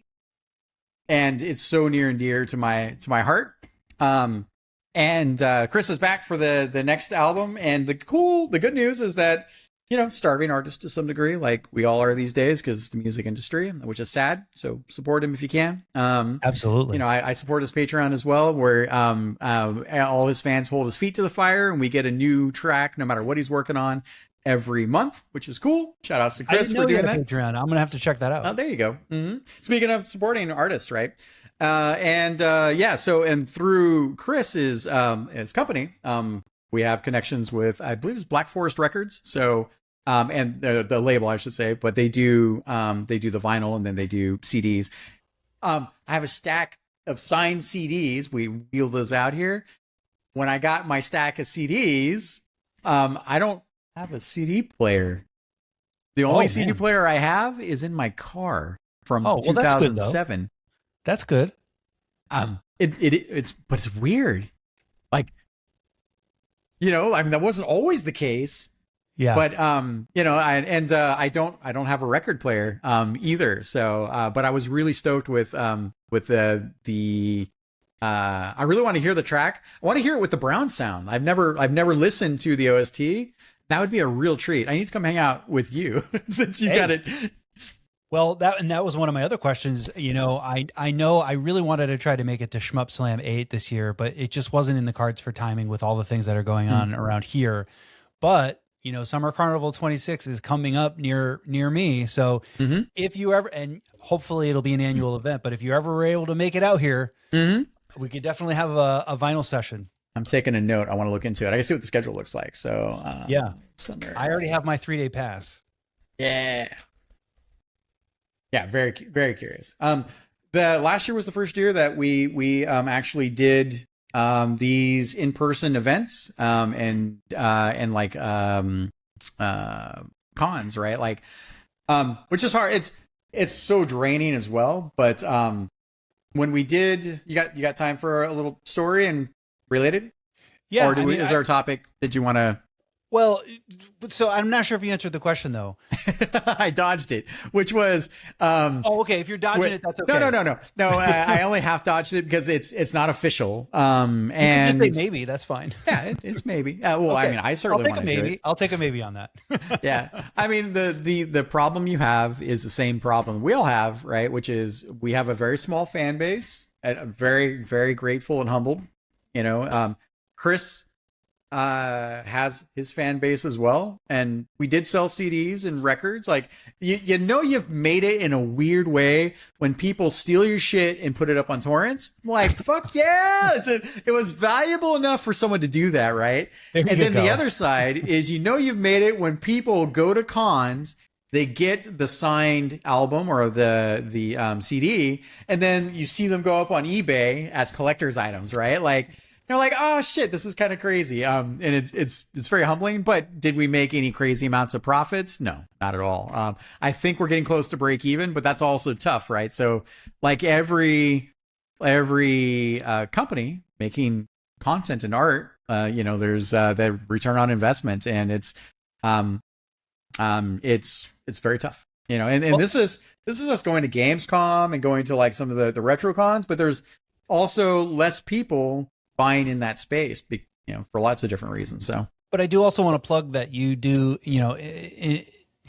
whether it's another revenue stream or whether it's just to support the art or whether it's to expand the world, you do have some really cool gear that you can buy. And like you had mentioned, I do have an Interstellar Sentinel 2 t-shirt already. And that is another way that you can support devs if they have merch and stuff like that. So I just want to plug that too. But it's interesting too, because again, when I buy the IS1 vinyl record, I'm like, oh, this, I'm supporting Chris and I'm supporting DrBossKey, and I'm hoping that, this makes it to their wallet. But like you're saying, you're barely even breaking even on it. And that's, it's eye-opening for me as a fan, right? You hope that you guys at least have some kind of profit on this. And so, it's something I think for everyone to think about, the realities of it all. Yeah, absolutely. No, it's tough. I mean, especially with the music industry, and as it crossed over to the game industry, right? One of the saddest things for me is when things got really tight in the late 2000s. We had a lot of publishers that just ran out of money. We had a lot of independent studios that closed down, right? And in that era of going from the PlayStation 2, if you will, to the PlayStation 3, and you kind of had it already in the PlayStation 2 era as well. That's actually, let's call it the era of PS1 to PS2 and plus. Every generation back then, it was not like it is these days. Now, if you get the next PlayStation, it'll be better, but no one's going to be able to tell you much of the difference of how much better it is, right? So, but back then you had these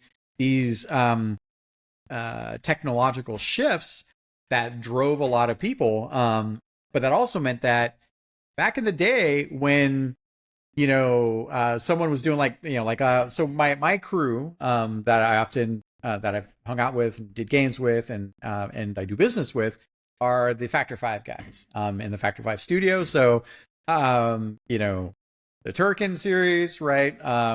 Rogue Squadron series. These are some of their bigger claims to fame, and it's been amazing. We did Lair, but one of the things I had witnessed is that in the Wayback Machine, you were making a run and gun or an R-Type or a shooter. You were making these things in like 8 to 10 months, and you were making them with like 6 to 10 people. And then 10 was, you were probably, wow, you were fucking going, right? And you probably had 1 or 2 engineers. You had a couple pixel artists at that point, right? Like you had an audio guy, maybe 2. And then, maybe you had a producer, but you had your designer. Like you had a lot of people that were, multiple hats, small teams, but you were making games in short, compacted time frames, and then you were selling them and making profit, and that was enough to fuel the next generations. And so that is like what I described there. That is like the 8 and 16-bit eras.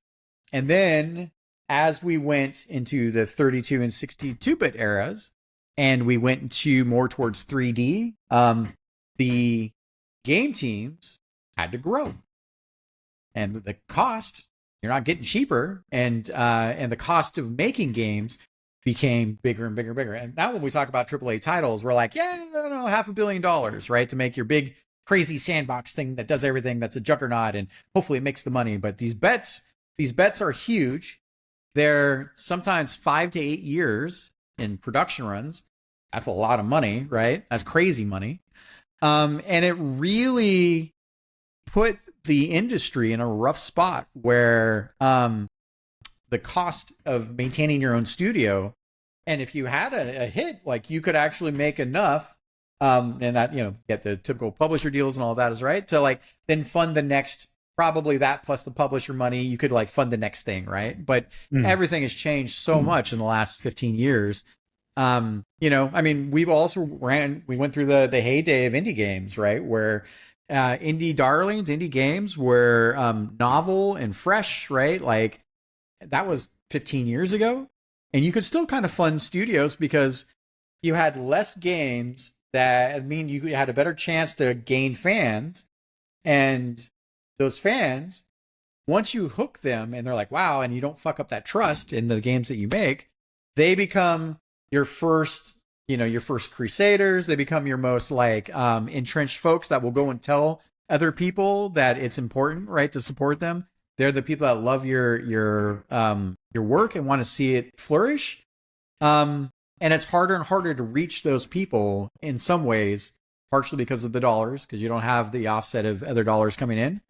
And then, thank God to some degree, you still have like, you still have like, Silk Song sequel that, that does crazy stuff, right? Like, and that's because of the fans, right, that support those studios.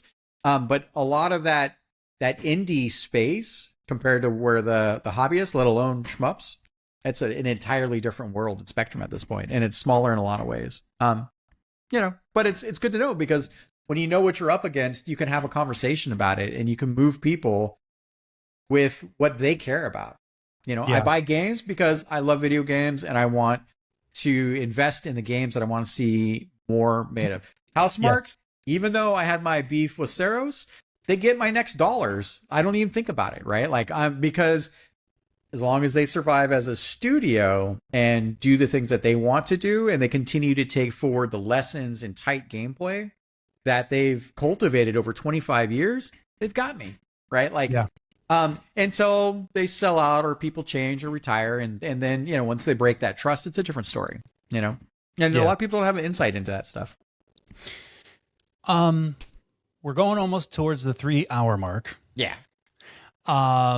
Maybe I can move on to some maybe slightly more rapid fire. Okay. Hit me. Questions. A lot of people in Shmups, whether it's Reddit or the Discords, you always get someone who, like I said before, like a new Shmupper is born every, I don't know how often, but it seems like it happens quite often. And their first question is always like, what should I play? What should I start with? So if someone were to ask you today, what 3 games would you recommend getting started with? And you could pick from your whole, we've lived through, we've actually lived through the whole gaming era. Yeah. Yep. Everything. What 3 shmups would you recommend? So as with everything, and it always makes me laugh a little bit. So, one, the answer is it depends.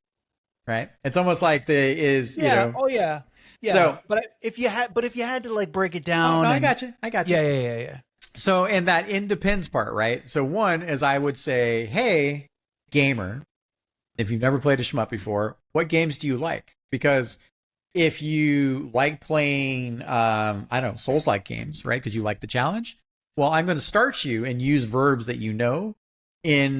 in that, right? So like if you're like, I love Souls-like games and challenges, then I would go with a lot of what the community goes with, right? Which is like, okay, let's throw them into Crimson Clover easy mode, right?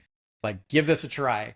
Now you're going to grind this up for each of the, and you also kind of like have to explain it like, hey, do a run, prepare to spend 40 hours into this game, right? Like, like sit down and get into the craft. I'm like, okay, that's a great starting point for someone that likes that. But I always like, people are like, Crimson Clover is amazing, do novice mode. I'm like, don't tell them that, because they might be a gamer that doesn't like really hard challenging games. And it's like, okay, well, if you're not really into really hard challenging games and you've never played a shmup, but what is it that you do like? What excites you? Are you into lots of like bullets or bullet heaven? They might have verbs for that. Do you like third person shooters? Like you kind of find where that common ground is. In that case, I'd say like, well, maybe let's start you with Angel of Dusk, because this is going to teach you like one of the best fundamentals. And that's a great intro and gateway into the wider shmup experience, right? It's going to teach you things that you can bootstrap to learn, like bullet leading and, and bullet corralling and like tap dodging and a bunch of other things, point blanking, right? Also, do you play running guns? Do you play platformers? And if the answer is yes, if they know what those are. Again, subgenres, it's hard to say. And do you enjoy, like some people are like, oh fuck, I love Cuphead. And you're like, all right, if you're a Cuphead head, god damn, that's freaking brutal, right? It's an amazing game. But now you're like, oh, I have something to work with. So then, okay, well, let's see here. Then I would say, hey, why don't we start you with, I don't know, a Kai Katana Shin? Because it's hard. And by the way, this is what a 1 credit clear is. This is what you're striving for. And this is the way you engage in that spectrum. And it's got complexity and depth that you can mine, right? So it's like, a lot of times people are like, they pick their favorites because that's what they love. But I think you need to fit it to, and there's some wonderful, by the way, some like Shmup Junkies. There's a Shmup beginner list, right? And there's a Shmup ranking. Like there's some great artifacts out there. I think what we miss when people show up to ask the question, we miss who's your customer? How do you speak a language that is something they can sort of understand to be the bridge to this new thing, right? Because if they've never experienced it, then you kind of got to figure that part out and then map that to them. That's being a good guide, right? And maybe maybe they really like, I don't know, like running guns, or maybe they like, I don't know, bullet hell, not bullet hells. Maybe they like running guns, or they like, or they like, maybe like precision platformers, or maybe they like, like when you think people that like Super Meat Boy or things like that. Then I'd say, well, a great place to start, the Interstellar Sentinel, right? Like it's wacky.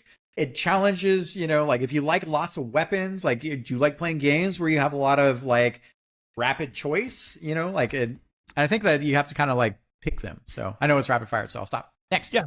No, that's all great selections. I think I might know the answer to this, but I might not. But what's your favorite cave game?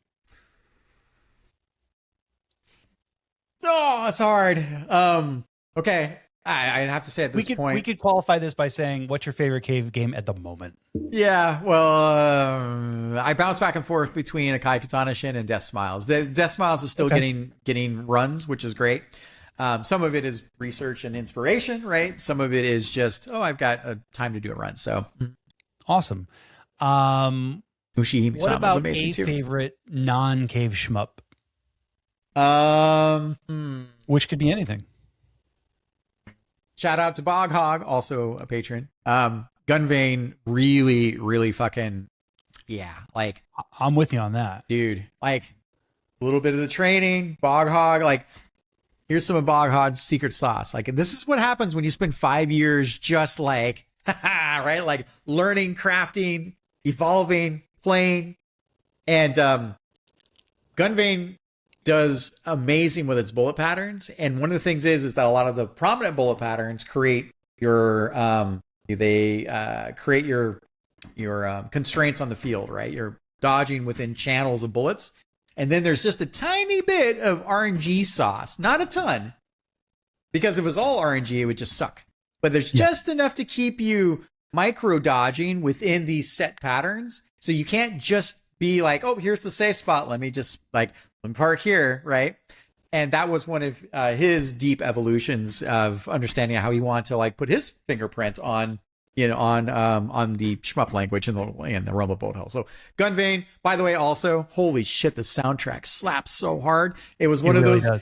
It was one of those. I was like, all right, got to turn it off because I'm just clenching the fuck out of like, and then analog control support, right? Like chef's kiss, NG Dev, nice job. And I know you probably have a ton of these. We talked about some of them earlier, but why don't you tell me what, I don't want to say most underrated shmup, but tell me a very underrated shmup that you think people should know about that maybe they haven't played yet. Yeah, so it's a bit of a weird one. I thought about this for a bit. And because I've experienced it a bunch, I would say Einhander is actually a strangely underrated shmup. It never got a remake. Yeah. It never got ported. It's long forgotten. And it inspired me because, and again, that's why Interstellar Sentinel has some of that inspiration with what I call the fixed weapon points, right? You were grabbing weapons. By the way, shout out to my homie DJ Ear. He's working on Metal Crisis, which is this like spirit, like he's really nailing some of those vibes. You just did a video on that too that I was watching.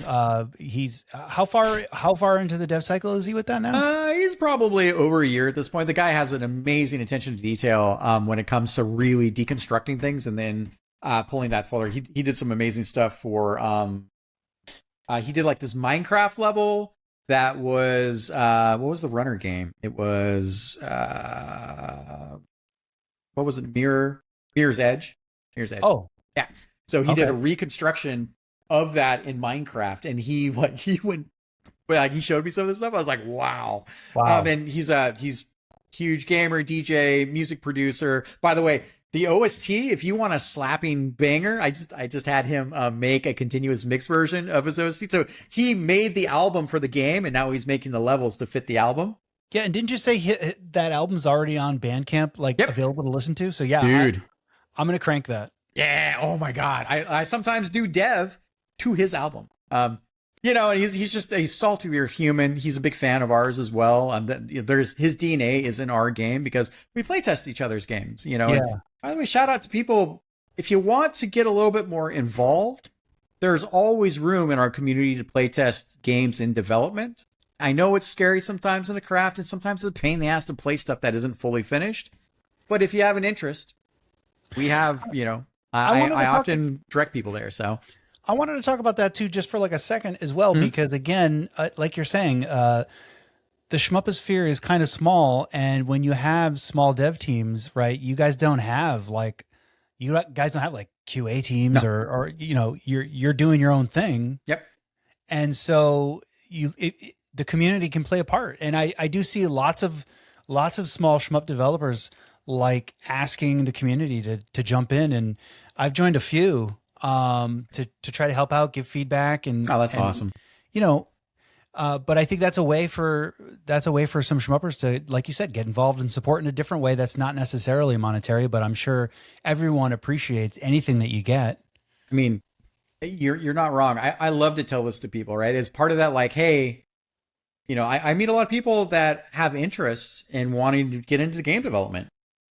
And one of the things that I say, is go be a service to the people doing it. Yeah, you said that. And this could be the easiest way that you can do that as a non-developer, if you want to call it that.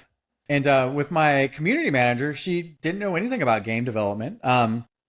She's been a shmup head for a long time. She got started with Danmaku in the arcades as an 8-year-old little girl, right? And we've been raising the curtain, for her to be able to speak more game development, but also just witness all of the effort that goes into, ideally, in the design and, the balancing and the tuning. But by her continuing to play our builds, she is also part of that craft process. So in Interstellar Sentinel 1, I bothered all of my friends, all of my game friends, anyone that ever played.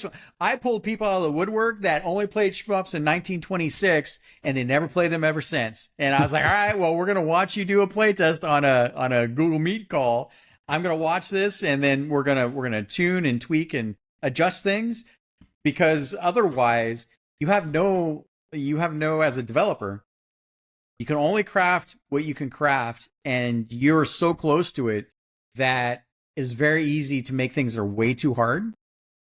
And stuff that you find fun because you get bored over time, your skill expression improves, right? So by watching different players come in at different levels allows you to apply real principles to improve the craft of making shmups, right? Which is also why in the community I make time to do that, right? And I do videos, and I do like little replays. You saw it if you watched the Metal Crisis video, where I'm like, that fucking sucked. What the hell happened here, right? Like, and I was like, let's roll that shit back and take a look, right? And then I frame step through and I go, oh, I was looking over here. I was looking here. Oh, look, there's a place where you're fighting this giant metal spider, and on the back wall there are these cocoons, the spider webs that hold weapons, Einhander. And then you blow them open and you grab the weapon and you can fight, right? And it turns out they had collision, they were doing damage to you. And they didn't read as things that would do damage to you. And so I was like, yeah. And like to DJ ear, He doesn't hit those because he knows, right? And then now it becomes a little problem we get to solve together. Do we just turn off collision? Do we make it do damage? Do we set them on fire? I don't know. So it looks like it's, but that can only happen if you have people that play. Right. And that becomes part of the craft. And then you become, because of your playful influence, part of the DNA of what the game is. And a lot of times people don't realize that. But also, being open to the feedback too. Mm-hmm. Oh yeah. Defensiveness is a hard thing, dude. Yeah. I guess this is a tough one because I'm thinking about how I would answer this question. And I'm not even sure, but can you think of an overrated shmup? It's okay if you can't, because I really, nothing floated to the top of my head. Okay, so I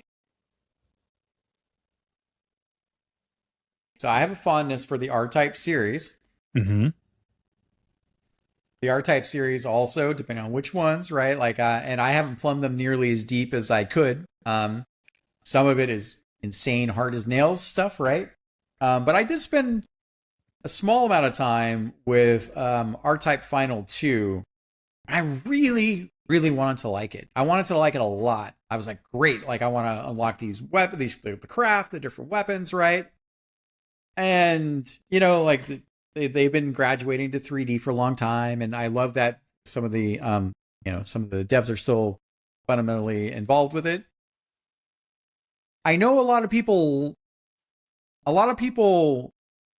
really like it. They're like, hey, it's got problems, but I think it's kind of overhyped in that it's almost like sunken cost fallacy, right?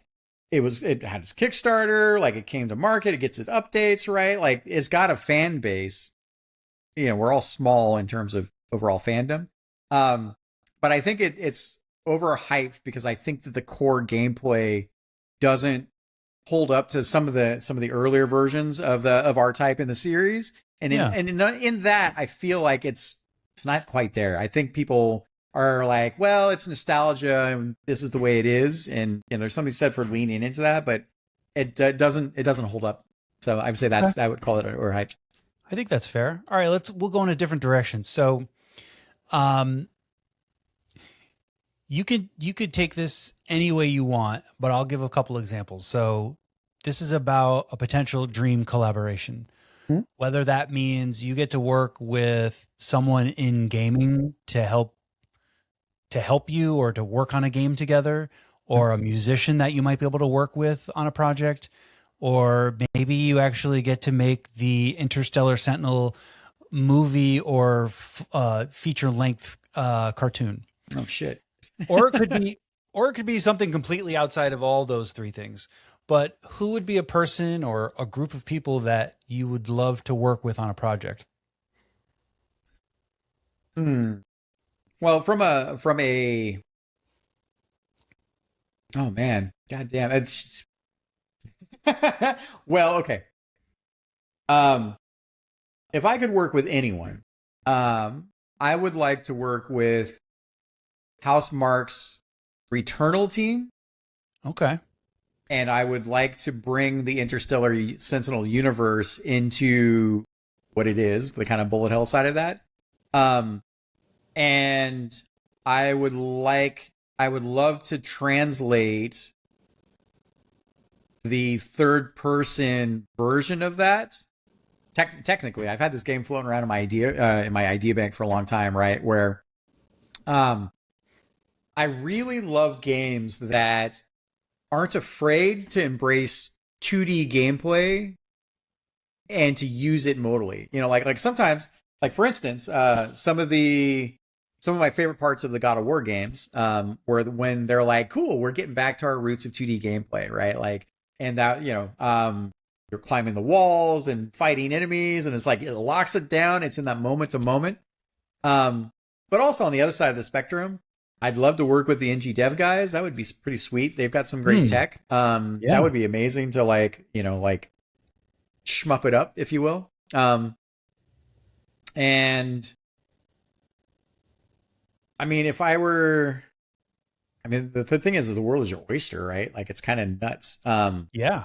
I mean, Look, if I wanted to blow this thing completely out of the world, I would call up James Cameron and I'd be like, "Yo, Cameron, um, let's take all of those wacky, crazy tools and augmented production stagecraft that we've got going on, and let's build a tight, flow-based game experience that then takes that technology and leverages it in some new and interesting ways." So, like, because I'm a tripper to some degree, right? Like, when we talk about evolution, right, of like maybe even shmups, right?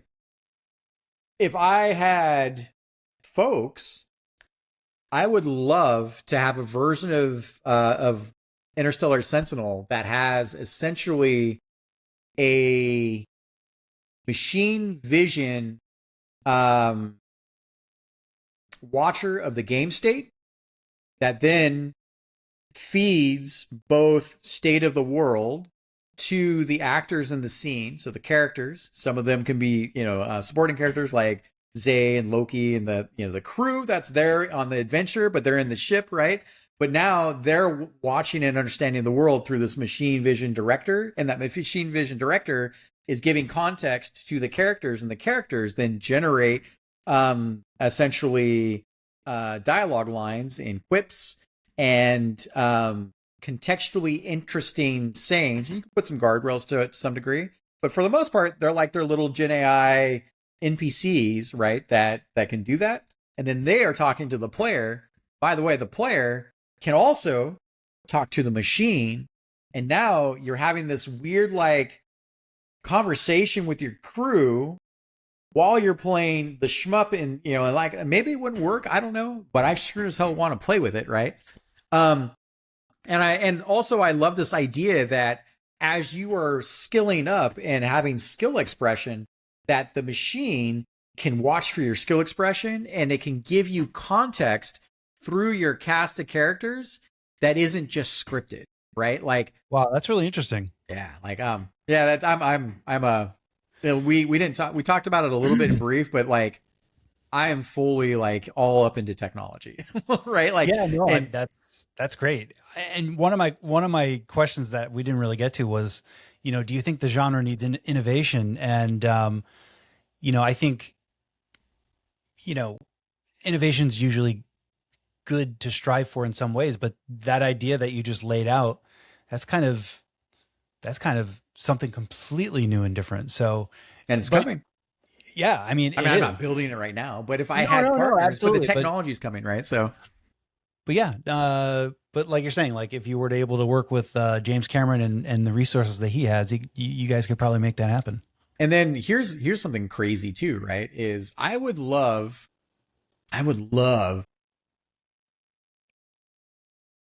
to have an environment where, this isn't just shmups in this case, right? Like, but I would love to have, basically call it an MMO, if you will, right? And I would love to have live mocap streamers that come and they, like, have you read any of the series? It's pretty hot right now. It's called the Dungeon Crawler Carl series. I have not read Dungeon Crawler Carl, but I am familiar with the genre. Yeah. By the way, lit RPGs are such a guilty pleasures. Yeah. Oh my God. No. I've read a couple of them and I'm into it, but they're crazy addictive. Because it's speaking to my game nerd brain. Oh yeah. And it's a whole other language. So you have this meta experience of the game and the systems. And I'm like, my game master, my storyteller brain, right? Like, it really, and it's good writing in general. Like, I mean, the books are always very, but anyways, the premise of the Dungeon Crawler Carl series, lit RPG, is that they have basically, I won't give it away too much, but basically it's about people that get forced into going into dungeon crawls, and they fight monsters and things happen and it's crazy and people level up and there's lots of mystery. There's some really great imagination that inspires me. And if I were talking to Cameron, I'd be like, yo, we need to take the Dungeon Crawler Carl series and we need to make this real. Like, as in, if I had a blank check, it would be streamers and content creators and celebrities it'd be live action. You would have then drone operators. It's like an MMO, so you have a nice high rendered visual fidelity. It's a live stream. You have story writers that are writing narrative beats. You have the audience that tunes in to watch. And then the audience is very like Hunger Games-esque, so they can vote, give packages, and try to sway things, right? And then the drone operators are cutting live feeds and like basically constructing these narrative beats. These narrative beats get turned into content and put out into the world, right? And so people discover the main narratives of the story. So you have the overall arcing stories of each of the dungeon floors, if you will, that can have their own meta mechanics. So you kind of have a bit of a game show experience. But you have the streamers and the live action performers. They're in character. So it's not like you're watching a bunch of streamers streaming. You're watching people role playing and interacting. People are dying. Right? And then you also have this attention factor where when people tune in, they are just watching all the different feeds. The whole thing is producing, hundreds of feeds because you're watching. Every actor has their own feed of cameras. Every party, a group of people, have also their cameras. And so you have these camera operators that are cutting your feeds together, and then they're putting those out. Those become like the narrative of what the party is going through with the overall arc of the story. And then what you have is you have the attention feed of people watching the feed. So if you're really good, you're a great actor, or it's an interesting sub-storyline being written by the story writers that are mostly like you do some shell, but you leave room for unscripted is what you kind of call it in like the, in the reality TV world, if you will. You take a slight inspiration from that. Not that I'm huge in that. And then where people tune in, what feeds get hit the highest, though you start to write new arcs around them and you write new potential for story beats and opportunities. And so it gives audience a participation level. And then, you probably do it. It's a bunch of like virtual production. I'd probably use Unreal Engine for a lot of that. And, you got live streaming, you've got VOD, you've got short form, you've got basically a new framework for making a unscripted show that then becomes a production process to itself to create multiple streams of content. And that's what I sit around and trip on. I'll pitch it to Netflix at some point. That's awesome. Hey, you never know. All right, let's move to something that's more like a bucket list thing. All right. This could be something for a shmup player, a non-shmup player, a gamer, a non-gamer.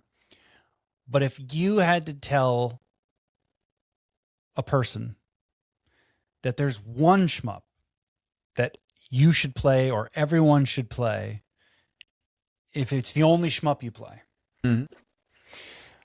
what do you think that would be for you? Holy shit. It's a tough one. It's a tough one.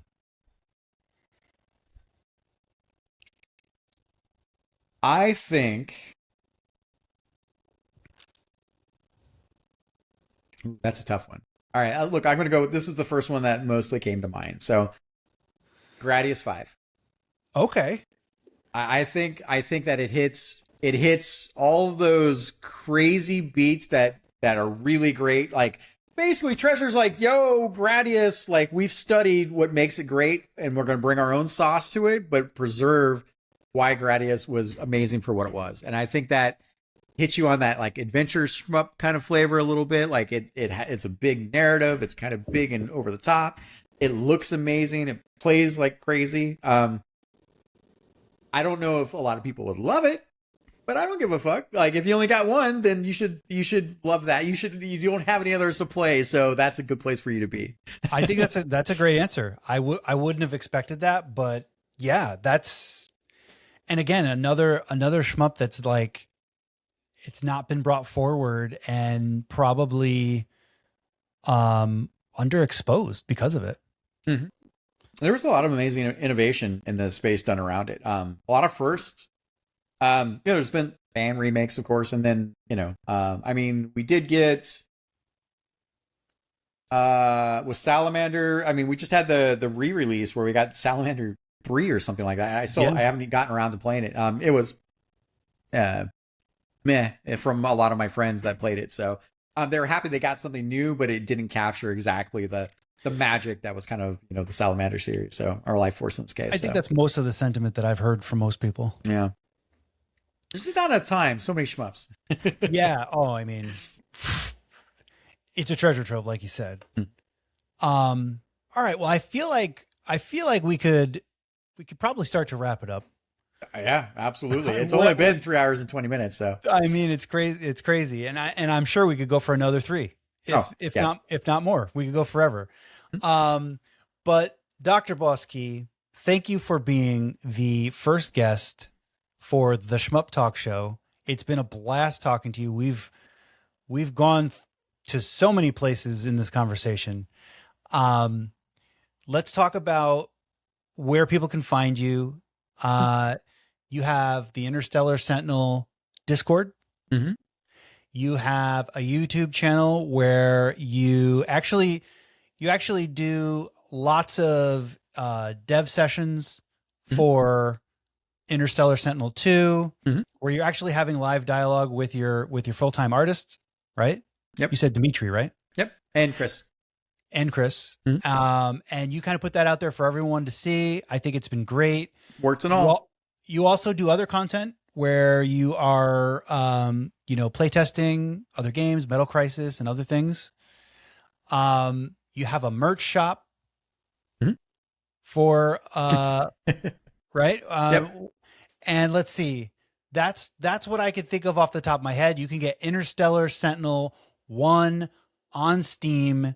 The Interstellar Sentinel 2 demo is still available on Steam. I refreshed that just a few months ago too. So it's now the full level 1 as opposed to the demo that you played. Yes. What else am I missing? You're on Twitter, you're on Blue Sky. Oh yeah, all those things. So so the good news is we've created enough breadcrumbs that if you just type in Interstellar Sentinel into Google, we own the page. You can see all the all the accounts and things that we're linked to. I go as DrBossKey, DrBossKey. You can also type that in. We've been out here just having a good time making stuff and content and shenanigans. I kind of repurposed the Twitch channel and the YouTube channel to game dev and doing the iteration there. So we're always happy to hear from fans. My most reachable, my inner sanctum is Discord. So if you find your way to the Interstellar Sentinel Discord, which it's linked, that's usually my test for people who are like, hey, let's do something. I'm like, all right, hit me up on Discord. If you can't find me on Discord, that means you're not looking hard enough, because it's pretty easy. Like, you just look at the game and then there's a link there. So, but that kind of is a nice early filter. But yeah, and from there, I'm just hop in and say hi. We'd be happy to have you.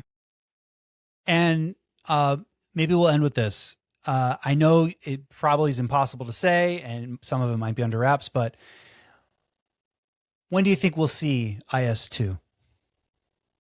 Well, you're already seeing it. I think what you're asking for is, will it be this year?